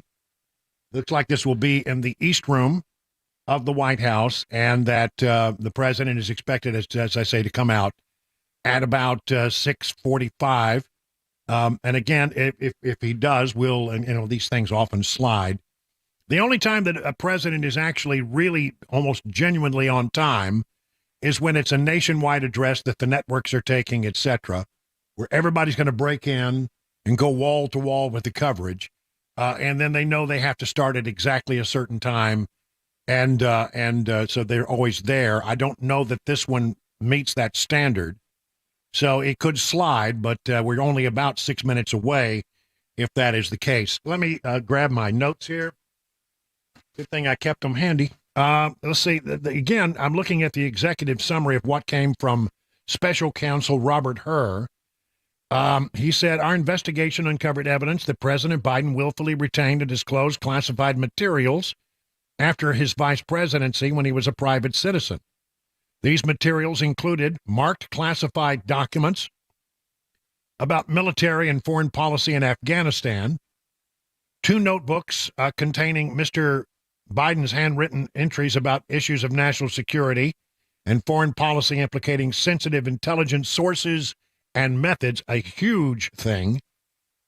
The FBI recovered these materials from the garage, offices, and basement den in Mr. Biden's Wilmington, Delaware home. And then they turn the corner. They talk about all the things he did, which were violations of the law. And then they say, however, for reasons that we will summarize below, we conclude the evidence does not establish Mr. Biden's guilt beyond a reasonable doubt. They say there are aggravating and mitigating factors. Number one, you can't prosecute a sitting president. They know that. So they would have to prosecute him after he got out of office. He would either be 81 or 82 or 86. Is that it? 80, I think that's right. And so they said he would present to a jury, I want to get to it, as somebody who had a limited memory. We considered that at trial, Mr. Biden would likely present himself to a jury, as he did during our interview of him, as a sympathetic, well-meaning elderly man with a poor memory. Based on our direct interactions with and observations of him, he is someone for whom many juries will want to identify reasonable doubt. It would be difficult to convince a jury, especially in the District of Columbia, that they should convict him, by then a former president well into his 80s, of a serious felony that requires a mental state of willfulness. They then concluded that evidence was not sufficient to convict, and they declined to recommend prosecution of Mr. Biden for his retention of the classified documents. Some of these had to do with Afghanistan. A great number of them had to do with Afghanistan. And what it really sort of brought home to me was he was within the Obama administration. He looks at one of his greatest moments was making the case that in bringing additional troops into Afghanistan during the Obama administration was a big mistake. He counseled against it. Obama went the other way. It certainly explains that why he, as one of his first acts as president, decided that he should pull all the troops out of Afghanistan in what turned out to be a complete disaster. We all know that, and in fact, you can point to that action in Afghanistan as one of the things that caused other world leaders to act badly. Putin invading Ukraine, Iran, supporting the proxy forces throughout the Mideast that now are willing to attack Israel on October 7th, and other things, such as the adventurism of the Chinese in the South China Sea, bad actions by North Korea. They all looked at the Afghanistan action as a weak moment, but it was clearly something that Mr. Biden wanted to do the first moment he walked into office, even though he was counseled against it. Bottom line is, though, and the thing that's most maddening about it to a lot of people on our side of the equation, is that they let the president skate. No charges will be brought, even though sources and methods could have been compromised. But for Donald Trump, it's a very different picture. Cases are pending. Charges are pending. So we're waiting to see exactly what the president has to say. maybe if he's on time, and I doubt that he will be, but we'll be ready to go if he is. Chris, we are ready to do that, right? Yes. Okay, good. We're ready to take that at the moment in about a minute from now, if they stay on time. It's an outrageous thing that is. I honestly don't know how this is going to play out across America, but I'll tell you this: for people on our side of the equation, it just drives home the point that if you are someone who has a D behind your name, you get lovely treatment from the Department of Justice. They look the other way, like they did with Hillary Clinton, like they did with everybody else. They look the other way. But if you have an R behind your name, or your last name happens to be Trump, they have a very different way of looking at it. And I think that there are a lot of people in America who are going to be completely hacked off by this. And I'm not sure exactly how it might manifest itself, but the anger is there. I think the best way it could be manifested would be to take that anger to the ballot booth in November. But who knows? People are really hacked off about this, and understandably so. Again, the one thing, the parting shot was that they said he was an old and feeble man, which will feed into the arguments that he is losing his touch. So we are moments away, we are told, from the President of the United States having some comments on this. I see where Fox News says Biden to address nation after special counsel says he willfully retained classified documents. It will be interesting to see if he can get through it and read the teleprompter without screwing up, because every time he gets in front of the camera lately, he screws up. Boy, there's been a whole lot of stuff that's out there right now with regard to how he seems to be slipping. It was the observation of the special counsel. But, hold it. Here it comes again. No, we're still waiting. Still waiting. With regard to the special counsel, he observed it, that he was losing, slipping, couldn't remember things. At one point, the special counsel said he couldn't remember the years he served as vice president. What years were those again? He couldn't remember.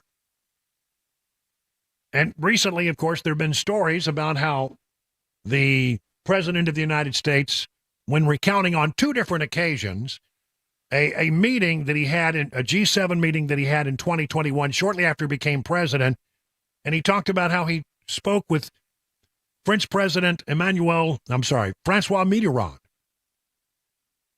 The only problem is that didn't happen because Francois Mitterrand died in 1996. The person he had the conversation was Emmanuel Macron.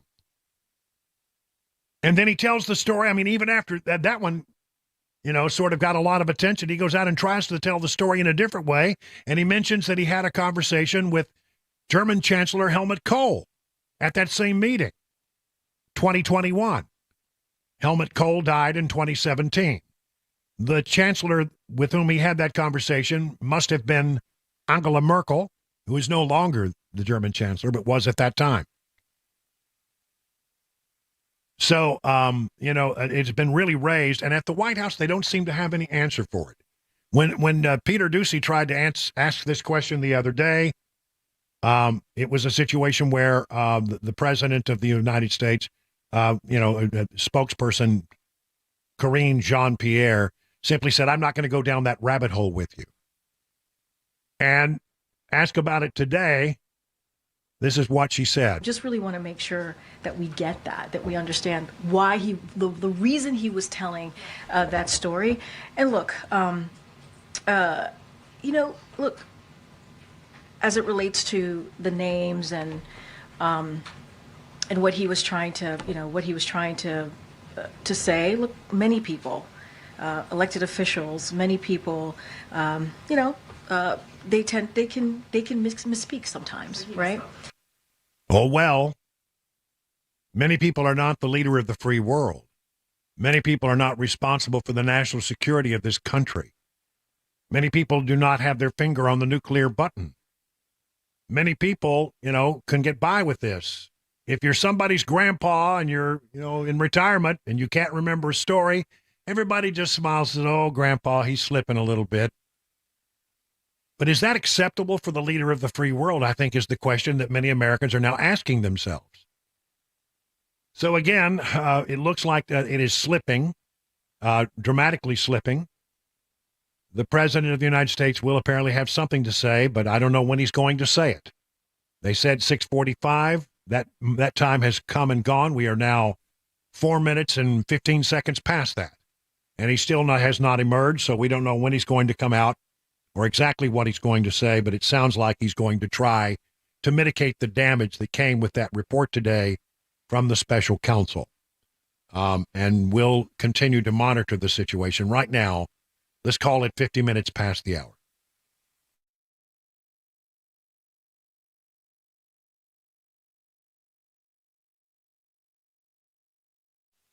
You know, you may have had some problems back when it was uber cold, that heating system didn't work. Well, you know, before long, you're going to need your air conditioning, and is it going to work? Is everything up to snuff there?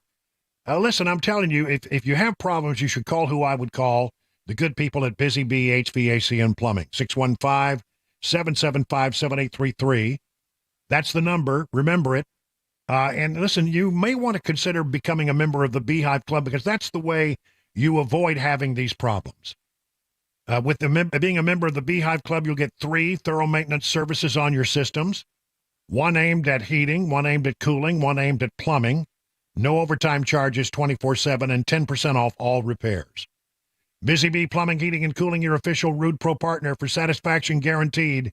Call Busy Bee Plumbing, Heating, and Cooling, 775-7833, 615-775-7833, online at busybeehvac.com.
Well, it is 56 minutes past the hour. The president has not yet emerged to give this statement that he is going to make. We're not sure exactly what it is, probably a response to the special counsel report regarding classified documents.